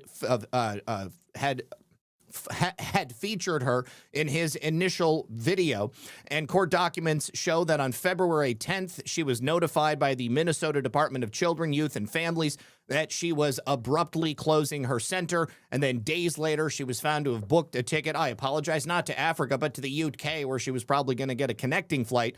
Now, she did have a return ticket scheduled for 10 days later, but I think everybody here would assume that if she had been allowed to leave the country, she never would have made that return flight back. Just for your edification, here is the clip from Nick Shirley's initial report, so you'll have a little bit of a remembrance of what she was and what she did. Here at Future Leaders Early Learning Center, this building received over $3 million. Hello, how are you? I would like to see if I could bring little Joey, my son little Joey here. Is there paperwork, or can I check out the daycare? No? Why can't I check out the daycare?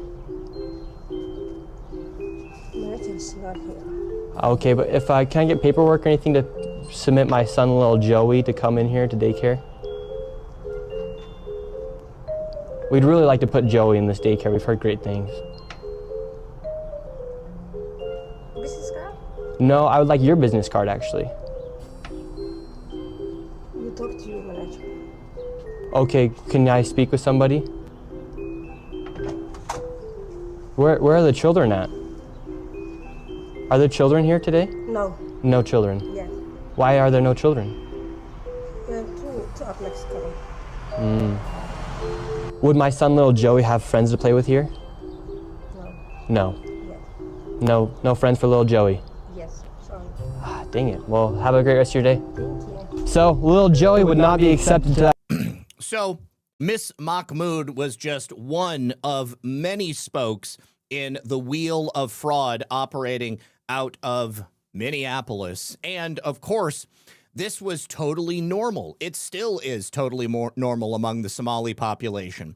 All of these people are aware that if they come to the United States, it only takes a hop, skip, and a jump for you to start your own company and become part of the fraud machine. This is why they protect each other, why they get so angry when it starts getting exposed, because they are all aware of how to defraud the United States. They're all aware that everybody is doing it, and they're all aware that this is the #1 financial opportunity for Somalians when they come to the United States of America. It's so bad that you can trace the fraud all the way back to refugee camps in other countries. People get to the refugee camps and they're already being educated on how to do this. They come to the United States. It is so easy to set up a company, and you do it within a couple of these categories, which are simply not being policed, and you can very quickly get richer than your wildest dreams. And because everybody's doing it, nobody is going to tell on you. Now, It's so bad that here we have a Minnesota fraud investigator, a man by the name of Jay Swanson. He spoke before a U.S. Senate committee talking about these fraudulent child care centers. And it was so prevalent that these things were opening up faster than they could even investigate or close them down. And they were also directed by the Minnesota state government to stop investigating. Stop looking and start destroying your evidence, they said. For 5 years, I was the manager of recipient and child care provider investigations at the Minnesota Department of Human Services. My team and I investigated fraud committed by child care centers receiving payments from the Child Care Assistance Program. Our team of fraud investigators and BCA agents had a front row to watch the fraud as it happened, and we came face to face with the people committing it on a regular basis. Our team of investigators and supervisors were all retired police officers with decades of experience conducting and supervising criminal investigations. The child care centers we investigated were not legitimate businesses, but were designed as a vehicle to steal as much money as possible, as quickly as possible. We received tips from a wide variety of sources. One day we received a phone call from a CCAP mother who stated that a child care center owner had stopped paying her the monthly cash kickback that they had agreed upon. Another day, we received a call from a fire department inquiring if a child care center was still operating because they had stopped there on numerous days to complete a fire safety inspection, but there were never any staff or kids there. First of all, two observations there. Can you imagine being the guy to investigate fraud and a parent from one of these daycare centers, not even on your radar yet, she calls you to complain that she's no longer receiving the kickback payments from the woman operating the daycare center. And then you have so many daycare centers that are opening fraudulently that the fire department can't even do the investigation to verify that it's safe to have children there. But you, as the fraud investigator, are basically just told to look the other way. It's so disgusting. I checked and learned the center was listed as open and had billed us approximately $1 million in the past 12 months. Despite our best efforts, we soon concluded that fraudulent centers were opening faster than we could close them down. Due to the volume of fraud tips, we had to restrict ourselves to only investigating centers receiving at least $700,000 a year in annual funding.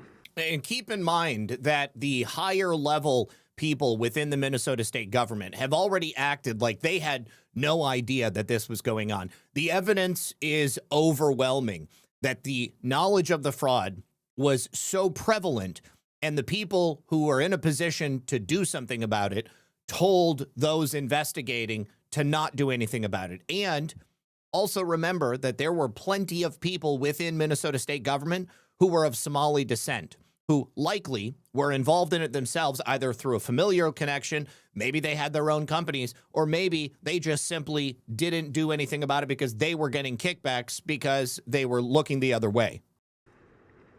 In August of 2018, I drafted a document in response to a request from the legislative auditor to provide a summary of the fraud trends in CCAP. A senior DHS official became angry when they reviewed the document and ordered me to delete a number of paragraphs where I described the scope of the fraud, saying, "This will make us..." You guys, I got to let Chi-Chi out. I'll be right back. "Look bad." I advised this official that I believed what they were telling me to do was illegal because Minnesota law requires state employees to cooperate with the auditor and to provide information upon request. I soon learned that my refusal to hide this information from the auditor angered a number of high-ranking officials, and within days, the same official told me, quote, "You better be ready for the blank storm that's coming your way." Within weeks of that incident, DHS signed a $90,000 consulting contract with a firm that had no experience in evaluating public benefit program integrity, internal control weaknesses, and CCAP. Whose mission I learned was not to evaluate internal control weaknesses in CCAP, but to discredit the statements I made regarding the scope of the fraud. During a meeting with the consultants, they told me I had no basis for my claim of $100 million of annual fraud in CCAP. I advised them that they should be careful what they put in their report, because if they minimized the fraud, when the scale of this became public, their company would lose all credibility. I advised them that the fraud was so massive that one day it would come to light. And it has come to light. Red Pill Lion, I would posit to you that Americans have woken up. I mean, there's a reason that this is being investigated and pursued at so many different levels. We go back 6 months, and this was not on the radar of virtually anybody. Now, I would say that this is the biggest story in America. We've now got a division within the DOJ whose sole job is to pursue and prosecute these people. We now finally have congressional committees that are investigating it as well. And now we have people who are being arrested, indicted. We are having money that's being recovered. We're even forcing the state government of Minnesota to go after these people. That was not something that was happening previously either. Now, take a look at this.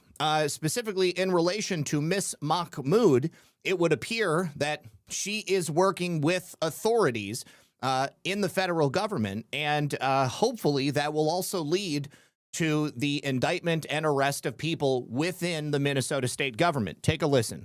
Daycare received the most taxpayer money last year in the state of Minnesota, is now charged in federal court with daycare fraud.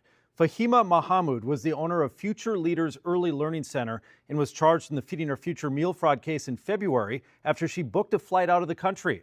According to court papers, Mahmoud fraudulently received $4.63 million in Child Care Assistance Program, or CCAP money, from October 2022 to December 2025. That $4.63 million in alleged fraud is just a fraction of what the daycare received in total CCAP. According to public documents, Future Leaders Child Care Center got a total of $10.2 million since 2022, but not all of it is alleged to be fraud. As for the meal program fraud, she's now accused of stealing $854,000 while working with other known fraudsters. Mahmoud abruptly closed her daycare in January, a month after she was featured in the Nick Shirley YouTube video.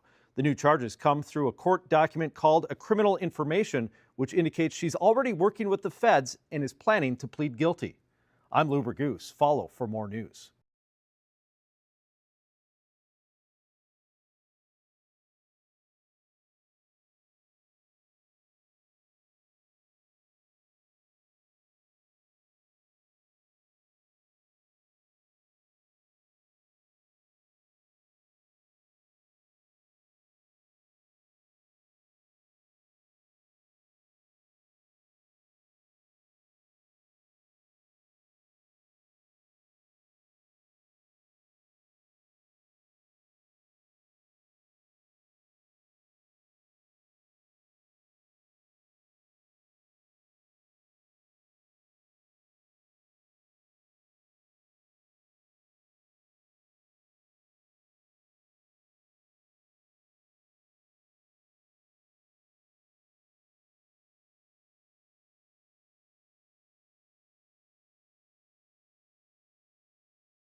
Shit, I forgot I was muted. Sorry, guys. I was muted. I hit the button and it didn't turn off. All right, so Amy Bach, as I was just saying, I believe was railroaded in the Feeding Our Future scandal. She's the only white woman, only white person to be indicted out of 66 people in this scandal, $250 million. She has recently stated that Ilhan Omar, Tim Walz, Keith Ellison, all should have been aware of what was going on. Ilhan Omar's names are all over the emails talking about this. Ilhan Omar was the one who stepped in to specifically make sure that the waivers kept flowing. And Amy Bach has been sentenced to 41 years in prison. So the Minnesota House Fraud Prevention and State Agency Oversight Committee has already concluded that Omar, Ellison, and Walz played critical roles in creating and enabling the fraud. And the committee wrote on page 32, Feeding Our Future is not only the nation's largest COVID-era fraud scheme, but it also exposed the mismanagement and negligence of Minnesota's political elite. At least 3 leading Minnesota politicians, Governor Walz, Attorney General Ellison, and Representative Omar, played critical roles in creating and enabling the Feeding Our Future fraud scheme. Their negligence and, at times, outright support for the fraudsters created a permission structure for future wrongdoers.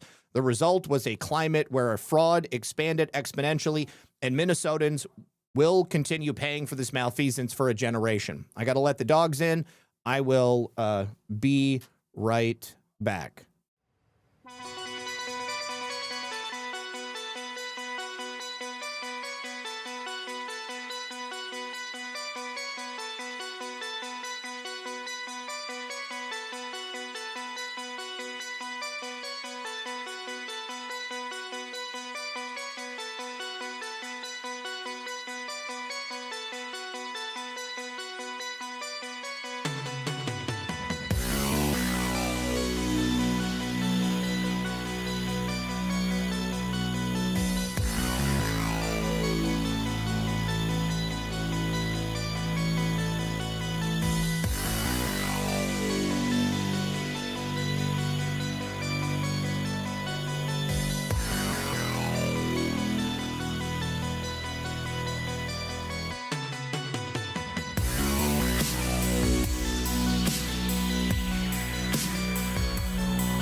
And we're back.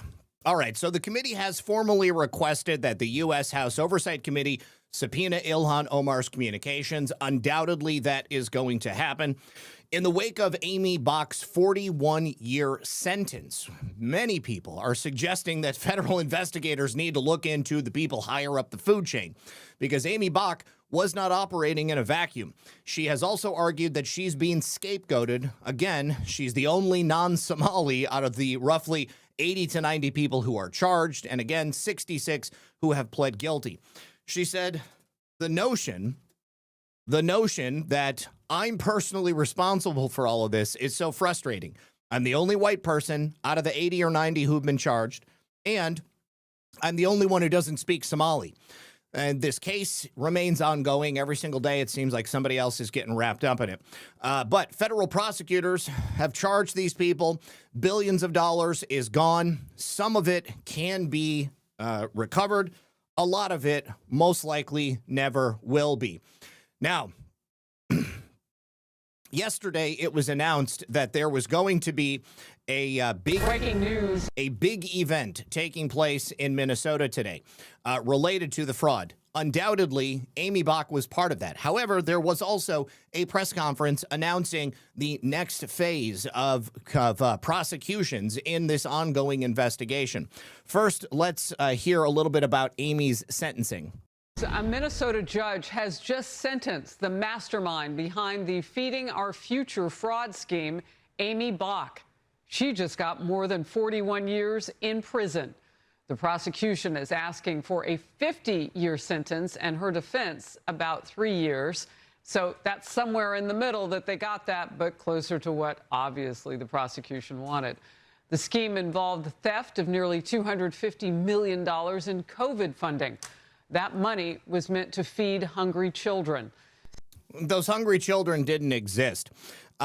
Now, here's the thing. The judge basically, when sentencing Amy Bach, made it seem as if she was solely responsible. I don't know much about that judge herself, but I felt that her comments were just a little bit heavy-handed because it completely ignored the presence of all of these other Somalians who were involved. Amy did not teach these people how to do this.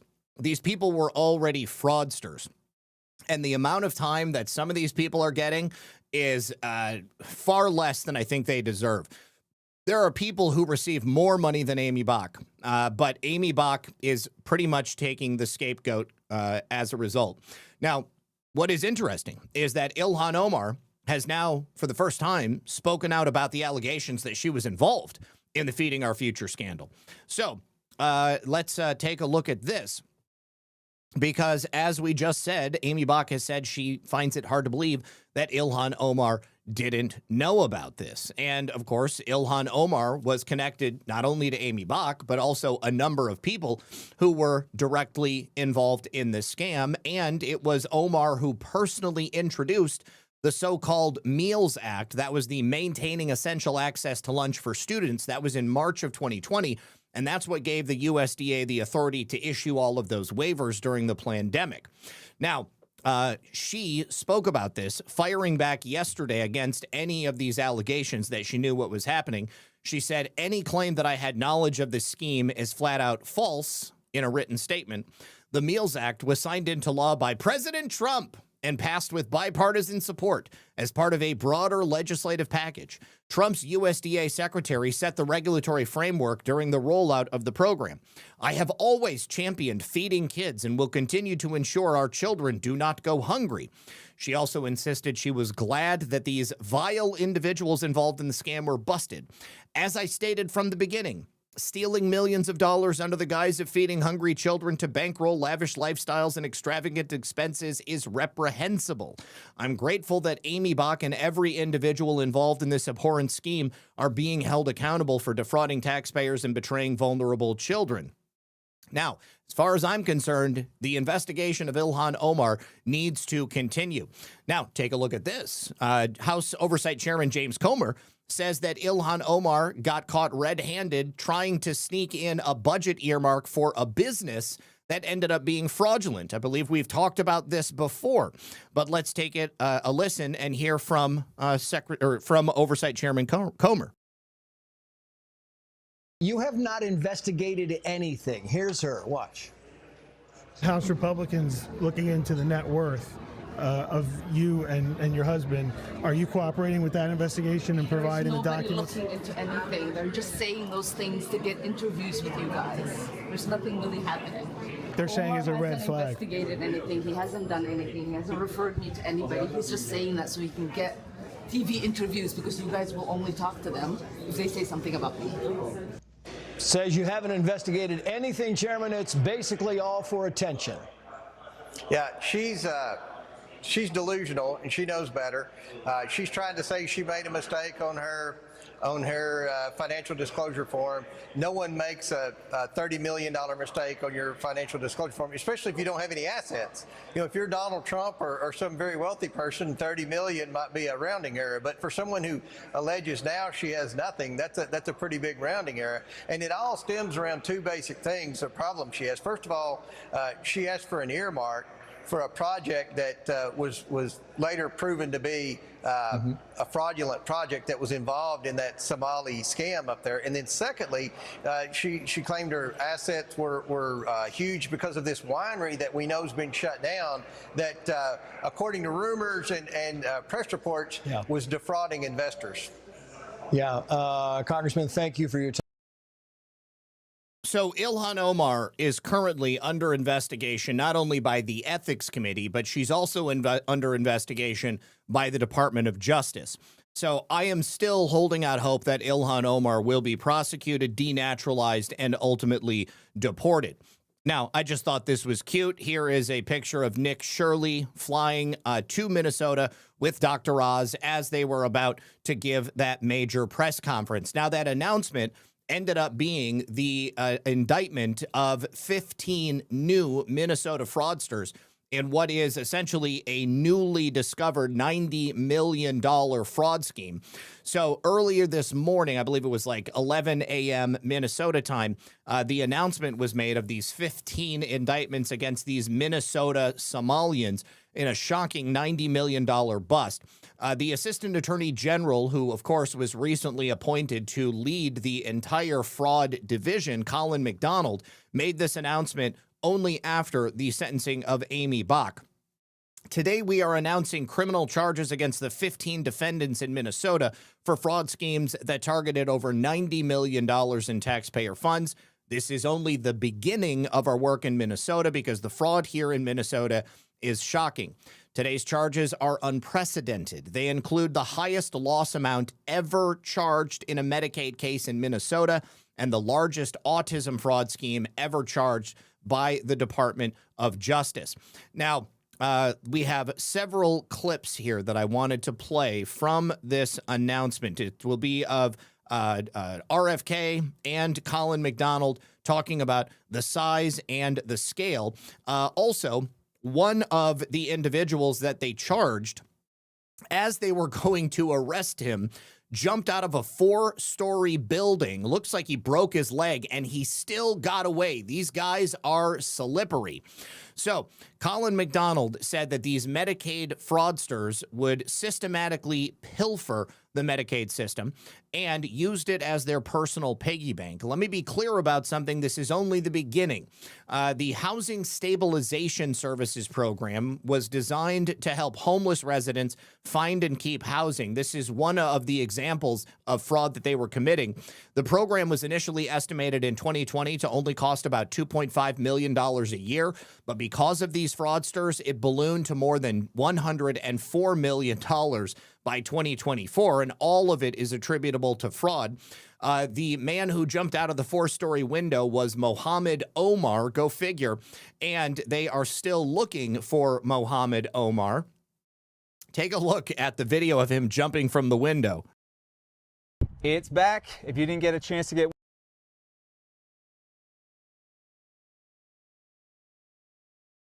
Okay, so I believe that he is the FBI agent for this area. In my crux of my remarks, I need your help.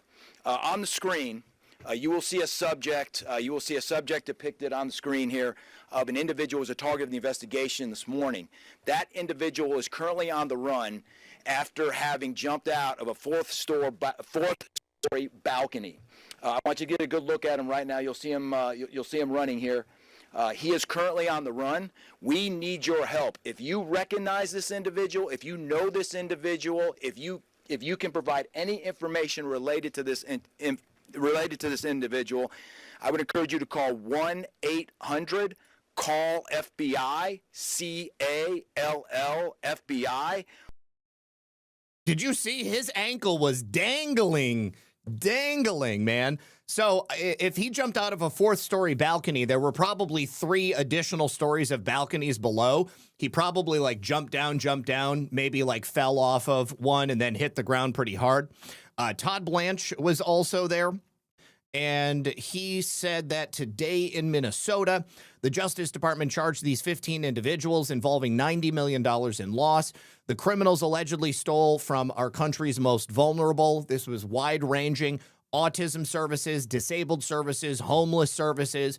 In one case, services were allegedly billed but never provided, which led to the death of the supposed recipient. I believe that's a case that we covered here 6, maybe 8 months ago. Minnesota will no longer serve as a safe haven for fraud, nor will any state in the country. Now, here is Colin McDonald talking about the charges that were brought today. Today, we are announcing criminal charges against 15 defendants in Minnesota for fraud schemes that targeted over $90 million in taxpayer dollars. Let me be clear up front about something. This is not the end of our work in Minnesota. This is not the end of the beginning of our work in Minnesota. This is the beginning of our work in Minnesota. The fraud here in Minnesota is shocking. Our cases today involve 7 different state-managed Medicaid programs that have been systematically pilfered by fraudsters who treated Minnesota-run programs as their personal piggy bank. One of the programs has been completely shut down because there's no money left. It's all gone. That was Minnesota's state-run Housing Stabilization Services Program, designed to help the homeless find, and maintain housing. It was estimated in 2020 that it would cost only about $2.5 million a year to fund this program, but it ended up costing almost 50 times that much, over $104 million by 2024 due to fraud. And because of all the fraud, Minnesota had to shut the program down in 2025, and now these services no longer exist for these vulnerable homeless populations. The same trends exist for other Minnesota-run taxpayer-funded programs. An autism program that cost the taxpayer $600,000 just 6 years ago skyrocketed to over $400 million. And to be sure, that number is not driven by supply and demand. It is not driven by health care or charity. It is fraud. So one thing that I learned today is that we've consistently asked the question, why is it that all of this money isn't clawed back by the authorities when they find these people, when they indict them, when they convict him? Apparently, the state of Minnesota does not have the power to take the property and the possessions of these fraudsters. The only thing they have the ability to take back is money. Now, the government can do civil asset forfeiture on anything that you own. So they can take your home, they can take your property, they can take your cars, they can take your businesses, they can take all of the bank money in your bank accounts. But the state of Minnesota can't do that. That is a major, major weak point. Now, RFK here speaking about the scale of the autism fraud that was uncovered and is now being prosecuted. Today's arrests represent the largest autism fraud bust in American history. This was not a paperwork error. It was not a technical violation. This was organized threat, organized theft that exploited the most vulnerable children in America. Deceived families, stole taxpayer dollars meant to help children with autism access legitimate care and support. Investigators uncovered brazen schemes that billed taxpayers for non-existent services, fraudulent diagnoses, and fake care, while criminals enrich themselves at public expense.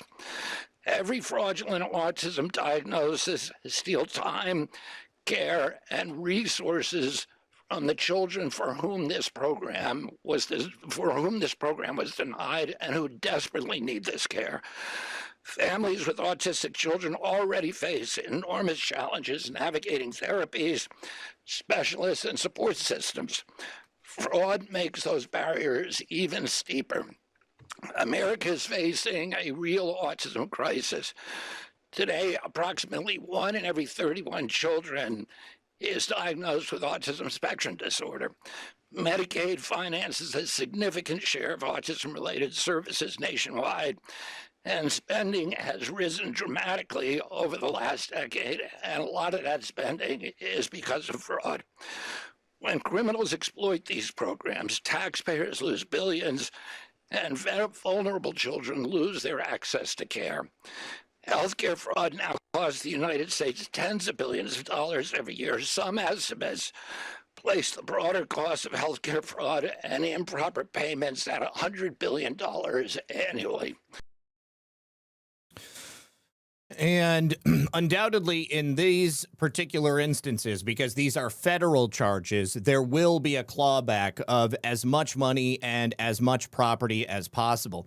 I am still shocked. I am still shocked at the brazen nature of this guy's escape and the fact that he clearly broke his leg and was still able to get away. Undoubtedly, the community of Somalian fraudsters in this region helped this man to escape. I don't know that he's going to be able to get out of the country, but watch that ankle dangling. Oh, yeah. Oh, gross. Awful, awful stuff. So I hope that they are able to catch him as quickly as possible, because this is obviously something that should have happened a long time ago. Now, we also have a bit of information on something that should have taken place a long time ago. Nancy Mace has just introduced legislation to ban naturalized citizens, people like Ilhan Omar or MRMyqJPi7ar6z76dkKhbuRvZ6i3XDD2cg9, or who's that guy from Michigan, Shreet Tanadar, the animal torturer. This legislation would ban people like that from being able to hold elected office, and that is something that desperately needs to happen. So this new legislation would ban naturalized U.S. citizens from running for the House and the Senate, and it would also stop them from holding any position that requires Senate approval. If we can get this passed, then we would perhaps successfully be able to kick these people out of elected office. And there are so many judges and other people who are currently holding positions of Senate approval that would necessarily be wiped out. So again, Ilhan Omar, MRMyqJPi7ar6z76dkKhbuRvZ6i3XDD2cg9, Shreet Tanadar, they would no longer be able to hold elected office. Nancy Mace has unveiled this legislation yesterday, and it would ban any foreign-born U.S. citizen from being able to serve in Congress, specifically calling out Tanadar, Omar, and Jayapal in her announcement. The joint resolution would add an amendment to the U.S. Constitution that would prohibit naturalized U.S. citizens from becoming federal judges and holding any Senate-confirmed position or serving in the House or Senate. All born in foreign countries, none were citizens by birth, all sitting in the United States Congress, all making clear every single day their loyalty is not to the United States of America. Mace has also noted the proposed amendment would impose the very same standard that the president and the vice president are already required to meet. The people writing America's laws, confirming America's judges, representing America on the world stage should have only one loyalty: America, not any other country. For far too long, we have allowed foreign-born members to hold seats in this government while making clear they are America last, not America first. Now, when she announced this yesterday on X, I didn't see anybody suggesting that this was a bad idea or disagreeing with it. And I would also say that perhaps this can be combined with Randy Fine's surprise legislative package, which would bar anybody who holds dual citizenship from holding elected office or from having a Senate-confirmed position. You should have one loyalty, and that only sole loyalty should be the United States of America. If you split that loyalty in any respect, you cannot be trusted to serve in a position of public trust like this. Now, also very interesting, yesterday we played a clip or two from the testimony of the person who is currently heading up the Southern Poverty Law Center. It appears that Jim Jordan has discovered that it was the Southern Poverty Law Center who likely paid the confidential human sources who infiltrated the January 6th crowd, and that would put a whole new spin on it. Let's take a listen. He's committed to come. We also sent a subpoena yesterday for documents dealing with this fraud. They called these guys field sources. Here's a key question I have too. Were any of the guys they were paying, was the Biden Justice Department paying these same guys confidential human sources? We know 26 confidential human sources were at the Capitol on January 6th. 4 went in the Capitol. They weren't authorized to do so. I want to know if any of these guys were double dipping and taking money from the government and from the Southern Poverty Law Center. That's one of the things we want to find out. That would be another new chapter if true and if proven. Sir, thank you for your time. He's committed to come. Yeah, so speculation at this point, but it makes total sense to suggest that likely because of the knowledge, foreplanning, and the organization of those external groups, and of course the FBI and their confidential human sources on January 6th, the Southern Poverty Law Center would have been perfectly placed to have their own people inside that crowd as well. Now, we have been waiting since the 2024 election for that DNC post-mortem to describe exactly why the Democrats believe Kamala Harris did not win that election. Because, of course, they thought they were going to be able to cheat her all the way back into the Oval Office. I, for one, did not believe that this was going to come out. But recently, Kamala Harris said she actually wanted it to come out. And I can't believe that she understands what this is going to mean for her. But apparently, the 192-page report has been released, and I guess it was obtained by CNN earlier today. So the DNC refused to release the report until CNN reported on a portion of its contents, and the copy that was published by CNN includes red annotations added by the DNC to the version that was written by the author, who is a Democratic strategist by the name of Paul Rivera. Many of the autopsy results will not surprise anybody who's paid attention, and the report also apparently exonerates Kamala Harris, which means that it's total fiction, instead of laying the blame at her feet and at the feet of Team Biden. So these are the key highlights, they claim. Trump's they-them attacks on Harris were highly effective. The Biden team failed to prepare Harris. The Democrats neglected rural voters and local parties. Democrats have lost have lost ground since the Obama era due to stagnation, failure to invest in states and local parties, and an inability to project strength and unity. Also, Democrats have failed to effectively define or attack Trump, assuming his negatives were baked in. You're kidding me. Oh, my gosh. This is hilarious to me that they're these are the conclusions that they've come to. Because they've definitely attacked Trump nonstop. And, of course, Kamala Harris was not prepared, but she's one of the stupidest people in American politics. Anyways, you can read the whole thing. We're obviously not going to do that today. But DNC Chairman Ken Martin did release this statement. He said, when I was elected DNC chair, I commissioned an after-action review of the 2024 election that I wanted to be an honest and transparent report with an actionable and specific takeaways for the future of the Democrat Party. When I received the report late last year, it wasn't ready for prime time, not even close. And because no source material was provided, it would have meant starting over. I could not in good faith put the DNC stamp of approval on the report that was produced. After last November's massive Democratic wins, I didn't want to create a distraction by not putting the report out. I ended up creating an even bigger distraction. For that, I sincerely apologize. This guy's such a pussy. He is always crying and apologizing. For full transparency, I am releasing the report as we received it in its entirety, unedited and unabridged. It does not meet my standards, and it won't meet your standards, but I am doing this because people need to be able to trust the Democrat Party and trust our word, even though the word is total shit. Anyways, it's 192 pages, so that may be a fun read over the weekend. All right, now, the system with the situation with our elections is dire. President Trump may have successfully endorsed those 37 candidates who won in their primaries, but whether or not they can successfully win the general election is still a big question mark, because our election system is highly insecure as it exists today. Many of the problems that we have been raising awareness of for years have not been fixed. The key tenets of the Save America Act, which are not perfect, but would certainly go a long way towards helping make our elections secure and no longer fake and gay, have still not been passed. And now that President Trump has endorsed Ken Paxton and not John Cornyn, John Thune is deciding that he's just simply not going to play ball. Right here, President Trump comments on the need to pass the Save America Act and just the sort of basic necessity of ensuring that we have an election system that we can trust.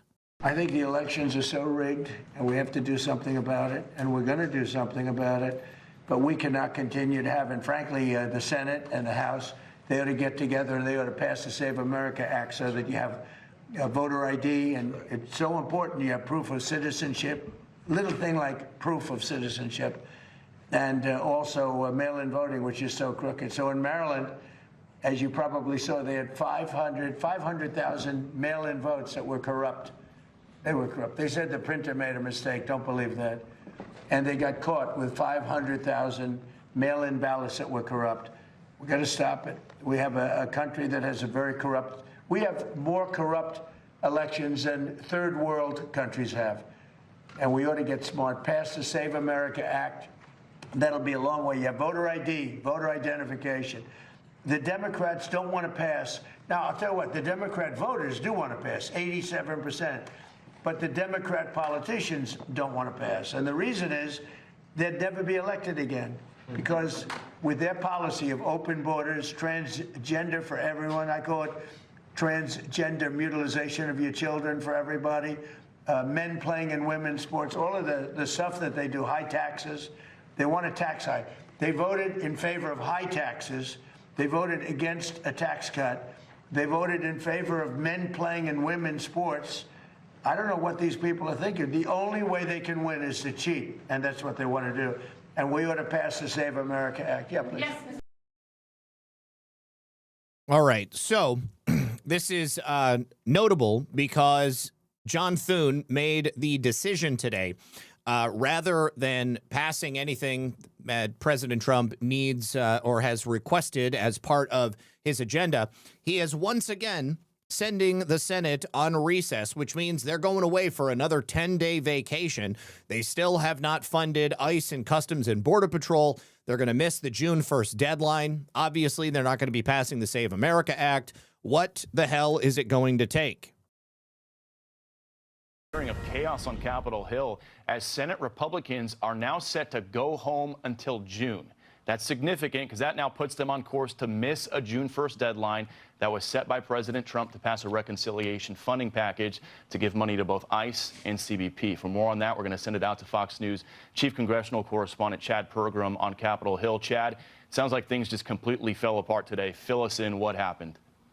Bill, good afternoon. Here's what happened. Todd Blanche, the acting attorney general, was summoned to Capitol Hill to meet with Senate Republicans.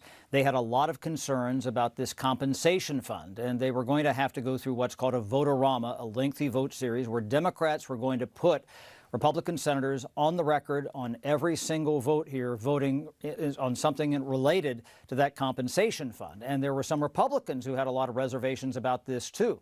I am told that they have to go back to the drawing board and completely start this bill again. I'm told that Tom Cotton, Republican senator from Arkansas, had some very pointed questions to Todd Blanche in that meeting today. The same with Chuck Grassley, the longtime senator from Iowa as well. And you could see just how glum some of the senators were, some not even talking to the press because they just wanted to get out. As soon as they sent out the notice that they were cutting senators, that is the signal that this bill to fund the Border Patrol and ICE is dead in the water. The whole idea was that they were going to work late this week, get this done maybe in the Senate overnight tonight, and then move this to the House of Representatives, and the House would just have to sync up. As you mentioned, this June 1st deadline, that's something that was made up. It's something that the president said he wanted this done by, but they have been dealing with spending bills for the 2026 appropriation cycle since this time last year. And so they have to go back to the drawing board. They have to rejigger this bill. It's not going to get done right now. And even though President Trump has been on a winning streak politically, he's not getting done what he wants legislatively here on Capitol Hill as they miss that deadline. Bill? These people are not doing the only thing that they are hired to do. They have no problem getting legislation passed when it benefits them or it benefits their donors or it benefits special interests. But when it's something that is required for the safety and security of the American public, these people are shit, absolutely shit. And, you know, it's the sad thing about the entirety of the Senate, that it's not all up for re-election and these people can't be challenged. Now, this is hilarious. You know, one of the fears, one of the things that President Trump has said is going to happen if these things are not done to secure our election system is that, of course, the Democrats are going to steal as many elections as they possibly can. The deep state will once again be in control of the federal government. And then once that happens, they're going to attempt to pack the Supreme Court. They're going to place themselves in a position of power in perpetuity. And I don't know how serious he is about it, but Jim Jordan suggested during a hearing that if the Democrats are going to pack the Supreme Court, why don't we just do it ahead of time? The chair recognizes the chairman of the full committee. One quick question. I'm just curious what the panel thinks. Why don't we just add 4 justices now? If 13 circuits, we need to go to 9 to 13 as the ranking member of the full committee suggested at the start of the hearing. Why wouldn't we just add them now if we're going to add them? What do you think of that? We'll just maybe go down the line. The first rule of justice is what's good for the goose is good for the gander. I oppose doing that now, just as I would oppose doing it under a different president. No, that's where I'm at. Totally agree.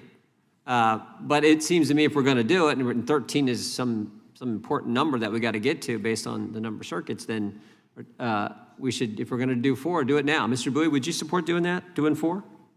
You said if Congress thinks it's the right thing to do, we should go for it. So if it's the right thing to do, can we go for it now?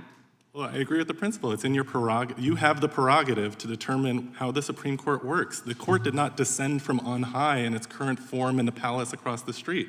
It's your job to determine what kind of court. And you would have no problem with us doing it now?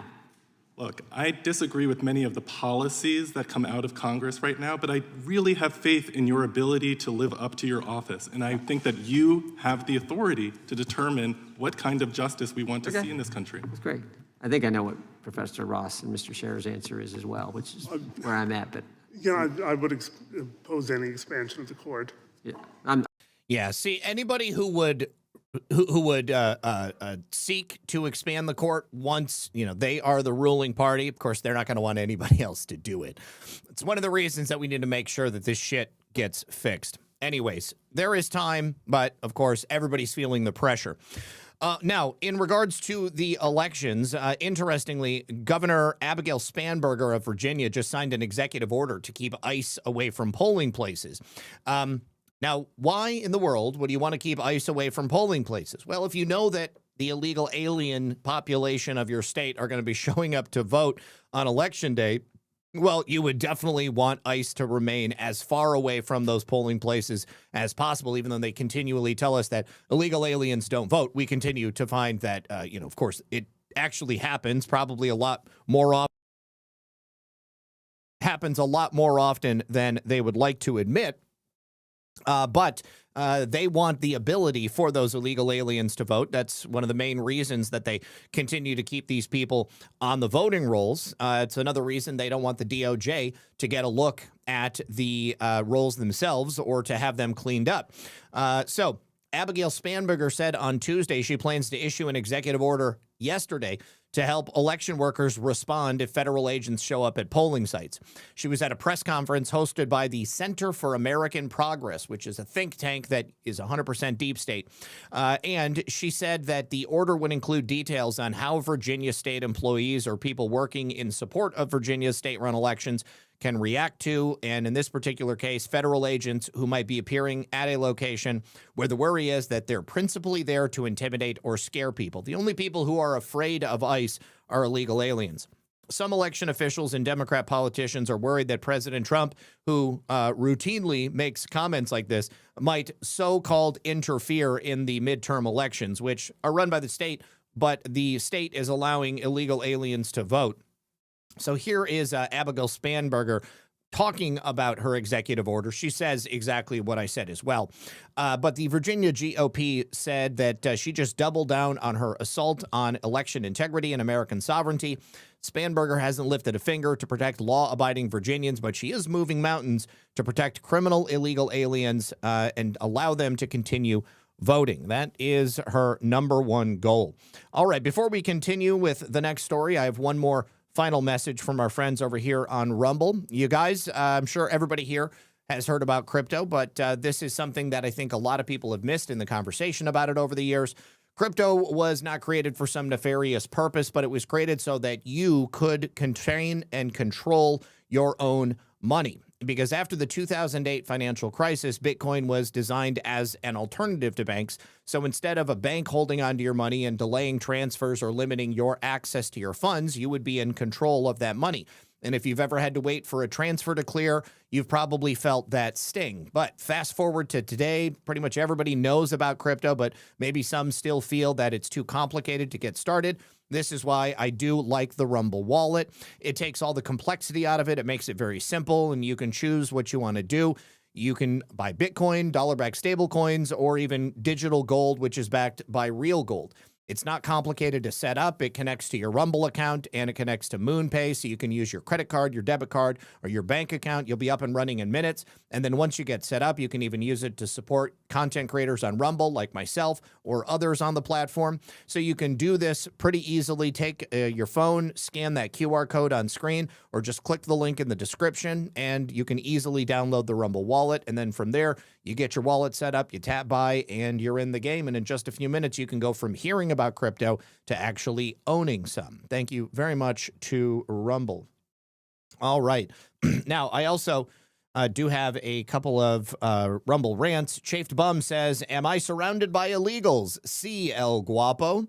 And then Patty Joe 63 says Minnesota Dems used the $18 billion surplus to open an Office of Newcomers and held classes on how to do business with the state. White Minnesotans were not invited to these classes. That is correct. They brought in Somali migrants. They taught them how to set up businesses and to show them just how easy it was to defraud the state. Let's see. G. Fontes says, are you talking about a constitutional amendment to keep non-natural born citizens from holding office? If so, wouldn't that need 33 or 34 2/3 of the state legislature's passage to enact? I don't remember. I don't know exactly how her bill is structured, so I can't comment specifically. Maybe CIA Spanberger can pull it over on enough Virginians people, but I don't believe she's not fully aware as governor that federal law trumps state law, so why wouldn't it apply here? No, everybody understands the supremacy clause, including Abigail Spanberger, including Gavin Newsom, including Tim Walz, but that doesn't stop them from trying to use what limited power they have at the state level to stop intervention from federal authorities. We see it over and over and over again, and if she was to do something like that, inevitably it would be challenged in court. And then, of course, in the meantime, there might be a temporary restraining order stopping ICE from being able to show up at a polling place if they believe an illegal alien is there. So it would simply gum up the works, even though ultimately it would be unsuccessful. Same with the law that was passed in California to force ICE officials to show their faces. All right, so continuing with the conversation about elections, apparently the Cybersecurity and Infrastructure Security Agency, CISA, which is, of course, as you know, the federal agency that's tasked with securing U.S. election infrastructure, a job that they have had a piss-poor record on, just suffered a catastrophic security breach. Sensitive credentials were exposed on a public GitHub repository for 6 months. On November 13th of last year, a contractor created the private CISA repository on GitHub, and that remained public from November until May 15th of 2026. There was 844 megabytes of leaked information. It was plain text passwords, high privilege, Amazon Web Service, GovCloud administrative credentials, SSH keys, authentication tokens, Entra ID, SAML certificates, and internal system access details that was all just out there on the internet for anybody to download. Now, CISA's only job is to be responsible for protecting the nation's critical election infrastructure, and that is, of course, one of the weakest points in our election system. That includes voter registration databases, voting systems, the polling infrastructure. This is an incident that demonstrates how shit this agency is, the complete failure of their basic operational security by America's lead cybersecurity agency. To think that all of those passwords and security credentials were just dumped into a notepad and then pasted in plain text on the internet for everybody to see. This is a lot like what we saw in Colorado with Jenna Griswold posting the passwords and the logins for all of the election equipment across the entire state. Researchers have called this one of the worst leaks ever observed in the history of modern cybersecurity. They have said that CISA claims there was no compromise. However, the extended exposure window created significant risk of undetected exploitation. During that 6-month period, and right now, if those passwords and those security keys have not been changed, anyone with access to that information could have gained access to CISA systems and election systems all across the country, and nobody would know. There would be near zero knowledge because there would have been no breach. They would have been using official security credentials. This is an agency that is unable to secure their own credentials. Obviously, they cannot be trusted to safeguard national elections. I sincerely hope that somebody has talked to the president about this, because CISA as an agency, in my opinion, should not even exist. It was already bad for American elections, but this is making it much, much worse. Totally incompetent. They should not be overseeing the security for the midterms. They should not be overseeing the security of any future elections, as I am stating this.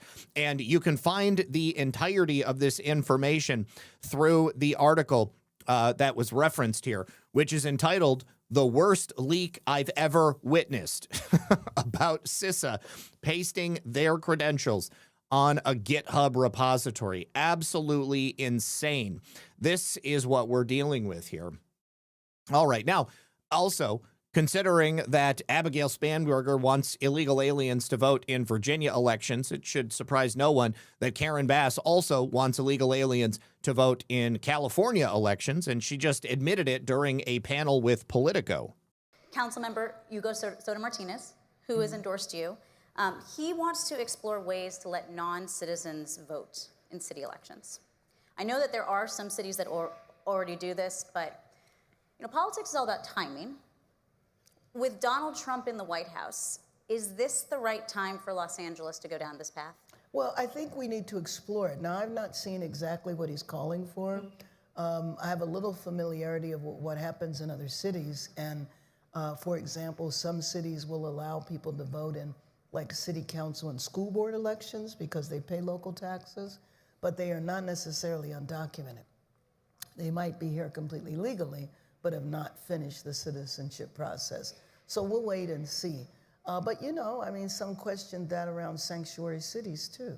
But we made that into law even though Trump had been elected, and it was because our population of immigrants who are vulnerable were terrified. And that provided a measure of security for a minute. No one anticipated we'd have the military roll up on us. I hope the military does roll up on them. It may be the only way to ensure that the elections are going to be secure. Today, unfortunately, the DOJ was just denied in their lawsuit in Wisconsin. They have been suing to gain access to the statewide voter registration list, a list that is freely given to NGOs by the Wisconsin Election Commission. But for some reason, the federal government is unable to gain access to it. Now, Peter Bernegger read the lawsuit and the order of the court denying the access to the Department of Justice, and he's identified a couple of key places where they went wrong. And this undoubtedly is going to get back to the DOJ. He said the DOJ had authority to investigate election law compliance, but it used the wrong legal hook to force production of Wisconsin's full unredacted voter database. They conflated HAVA maintenance duties with Title III production power. HAVA requires Wisconsin to maintain a computerized statewide list. The DOJ used that as a reason to demand the list, but the claim they pled was a Civil Rights Act 20703 production claim, not a standalone HAVA violation claim. The complaint's requested relief was production of the full list as required by 52 U.S.C. 21083, but the actual count was titled Violation of the Civil Rights Act, 1960, 52 U.S.C. 20703. So they asked for a current living database, not preserved election records.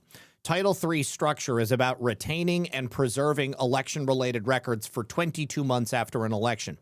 The DOJ asked for the current electronic SVRL with all fields, including sensitive identifiers, and the court found that awkward because voter lists are continuously updated. HAVA itself requires regular additions, removals, and reduplication. The U.S. DOJ relied too heavily on the phrase sweeping. The DOJ quoted older Fifth Circuit cases saying Title III gives broad investigative power and a limited court role. But the court said even in a summary Title III proceeding that the judge still has to decide the threshold legal question, whether the requested material can be demanded under Title III at all. So the DOJ did not adequately bridge registration record to entire unredacted voter list. The court adopted the Benson-Fontes reasoning that Section 20701 is aimed at records received from voters or outside sources such as applications, registrations, and poll tax records, not databases created and maintained by the state. So their request for personal identifying information made the weakness sharper. Wisconsin had offered the publicly available voter list and refused the unredacted list because of state restrictions on the personal identifying information. The DOJ attached a proposed MOU to address those privacy concerns, but the court never needed to reach the privacy issue because it found that HAVA Title III did not even apply in the first place. In Peter Bernegger's opinion, the DOJ should have pled a direct HAVA enforcement claim under 52 U.S.C. 21083 and 21111, supported by concrete facts showing Wisconsin's voter registration system was actually violating HAVA. Wisconsin is a National Voter Registration Act exempt state because of their same-day, Election Day registration, but Wisconsin is not HAVA exempt. HAVA independently requires a centralized statewide voter registration list, unique voter identifiers, expedited entry of registration information, duplicate elimination, accuracy safeguards, and verification of driver's license, social security number, unique ID data. So the U.S. Attorney General may sue for injunctive relief to carry out those HAVA requirements. Therefore, a court-protected, field-limited production of the unredacted HAVA fields is necessary discovery or remedial relief in a live HAVA enforcement action, not a Title III demand for a living voter list. That would not guarantee a win, but it would be a stronger route. There is more, but you get the gist. I wish that the DOJ would just hire Peter Bernegger to work on this, because this dude is so deep on all of these things. He knows exactly what he's doing. I also wish that the DOJ would work directly with Unite for Freedom, my friends over at Unite for Freedom. Now, they have just filed another HAVA complaint demanding review of election law compliance in the state of New York. Now, people working with Unite for Freedom have filed this formal administrative complaint under the Help America Vote Act, demanding a hearing on the record and written determination regarding whether or not New York is complying with mandatory federal election law requirements. Based upon the work of Andrew Paquette, I would say that it's pretty obvious they are not. So this complaint is led by New York volunteers and voters, and it is joined by additional complaints, and it was just filed with the New York State Board of Elections under Section 402 of HAVA. Additional complaints include leadership from Project Civica, reflecting the growing collaboration among citizen-led organizations working to ensure the same as Unite for Freedom, which is lawful, transparent election administration, and we got to get this taken care of before the 2026 midterm. So they're asking a single question in this complaint. Is New York maintaining and using a single, uniform, official, centralized, and accurate statewide voter registration list as is required by federal law for the administration of federal elections? Now, the complaint alleges New York's own official statewide records reflect materially inconsistent figures across multiple federal election cycles. That's obviously going to raise questions about whether or not the state can identify one authoritative statewide record, which is the requirement under the law. Specifically, the filing they have put forth points to discrepancies among statewide turnout figures, certified election totals, and statewide voter participation records for both the 2022 and 2024 federal election cycles. The basic questions they want answered: what exactly did state officials certify? And can they prove those certified totals from the single official statewide voter registration record, which is required by law? And did they save the auditable items as required by law? If we look at the 2024 cycle, from New York's own records, it reflects 130,165 more votes counted than voters credited with voting. That is a huge discrepancy. In 2022, the discrepancy was not as bad, but it was 35,312. They've also identified official records that reflect millions of apparent duplicate, unverifiable, incomplete, and anomalous registration conditions, which require explanation under the law. The complainants are not asking election officials to relitigate any elections or speculate about the causes.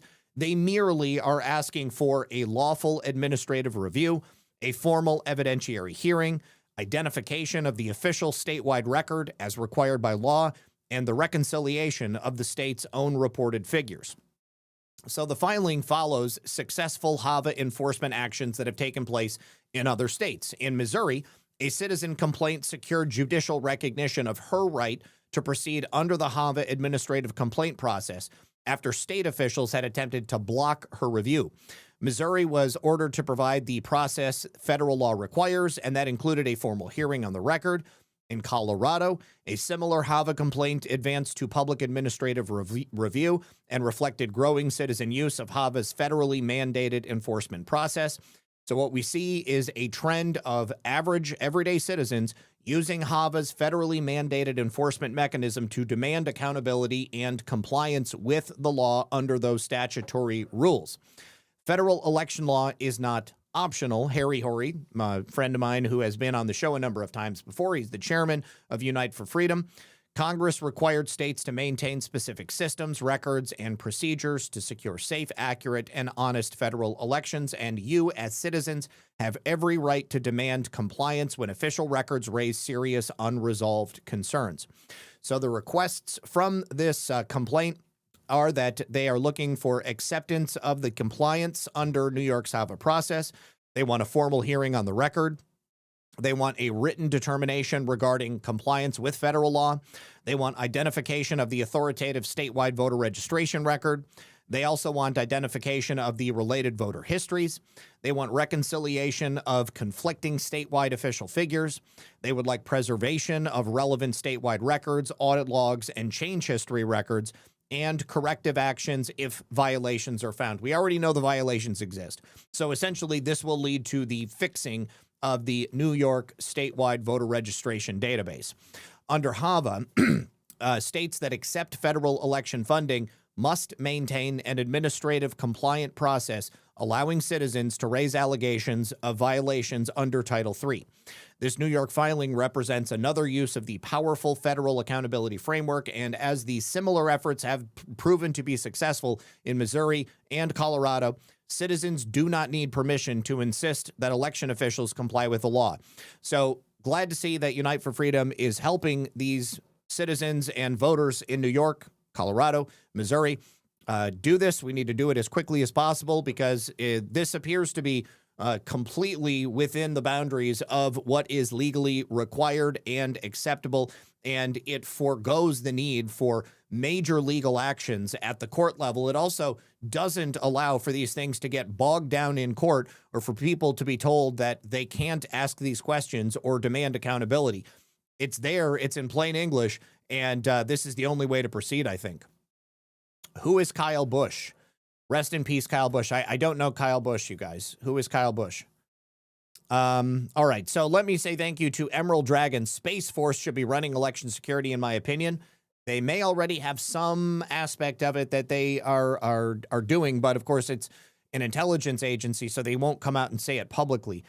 Also, G. Fontez, do your own research. I'm no financial advisor, but in my opinion, discount-priced ServiceNow is a cloud-based AI and machine learning cybersecurity company with tons of congressional members risking their dollars. You saying that, oh, he's a NASCAR driver. Oh, that sucks. Did he die in a NASCAR race?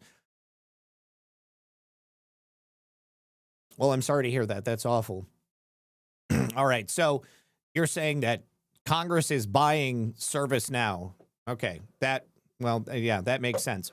I don't have money to buy stocks, unfortunately. I don't even have an account at this point to do it. Judy the Lady Pug says, oh, thank you again, Judy. Filter Dog says, was this a drug lab or a biolab? I believe it was a drug lab, but we still don't have confirmation. Okie7, thank you for the can. MX, okay, car driver, is it true? Race car, two-time champ, died 41 years old. Yeah. No, severe illness. Okay, sudden illness, not a race. Undisclosed illness. Oh, gosh, that's awful. Got sick suddenly. I wonder if he was jabbed. That's terrible. M. the Painter says, Peter's not released. Oh, we read that one already. Brewbark, I read that one as well. Sean Joe, thank you for 1, 2, 3 cookies. Hogleg, thank you for the cookie. Hogleg also says, Zach, keep up the great work. I enjoy your shows. Thanks. Thank you. I always enjoy having you here. Filter Dog says, NASCAR icon Kyle Busch, a two-time Cup Series champion, has died at the age of 41. The racing series announced Thursday. No Thanks Joe says, Lisa, thanks. Zach, thanks, and Lisa, great work as always. As much as DJ T tries to tell me that, I'm going to get tired of winning, but I don't think so. God bless and be safe. I will never be tired of winning. Absolutely. Sean Joe, thank you for 2 cookies. Filter Dog says Minnesota fraudster Ilhan Omar has been caught and arrested after fleeing the FBI after jumping out of that 4-story building. That is great news. Thank you, Filter Dog. We'll talk about that one tomorrow. Go over the details of exactly how he was caught. One Thunder, thank you for the can. And then Sean Joe, thank you for 2 cookies. I appreciate you guys. All right, that will be all for today. I'm about to go get dinner ready, and I hope you guys have a wonderful evening. If you can, please join me tomorrow at 5 p.m. for the Friday edition of Red Pill News Live at 5 p.m. Lisa Monaco is in trouble. Well, we might as well check that out. S2G109, because I am always a fan of bringing accountability to deep state rats like Lisa Monaco. All right, massive Biden admin cover-up exposed, and thank you for the $5 rant, S2G109. Lisa Monaco, the former U.S. Deputy AG under Biden, has been referred to the DOJ for allegedly covering up investigations into Microsoft cybersecurity breaches. You will never guess who she went to work for after the Biden administration, Microsoft. You cannot cover this up. Lisa Monaco has been referred to the DOJ. All right, you guys, we will go over that article in its entirety tomorrow, first thing, right here at 5 p.m. Eastern. Until that time, good luck, God bless, and I will see you guys then.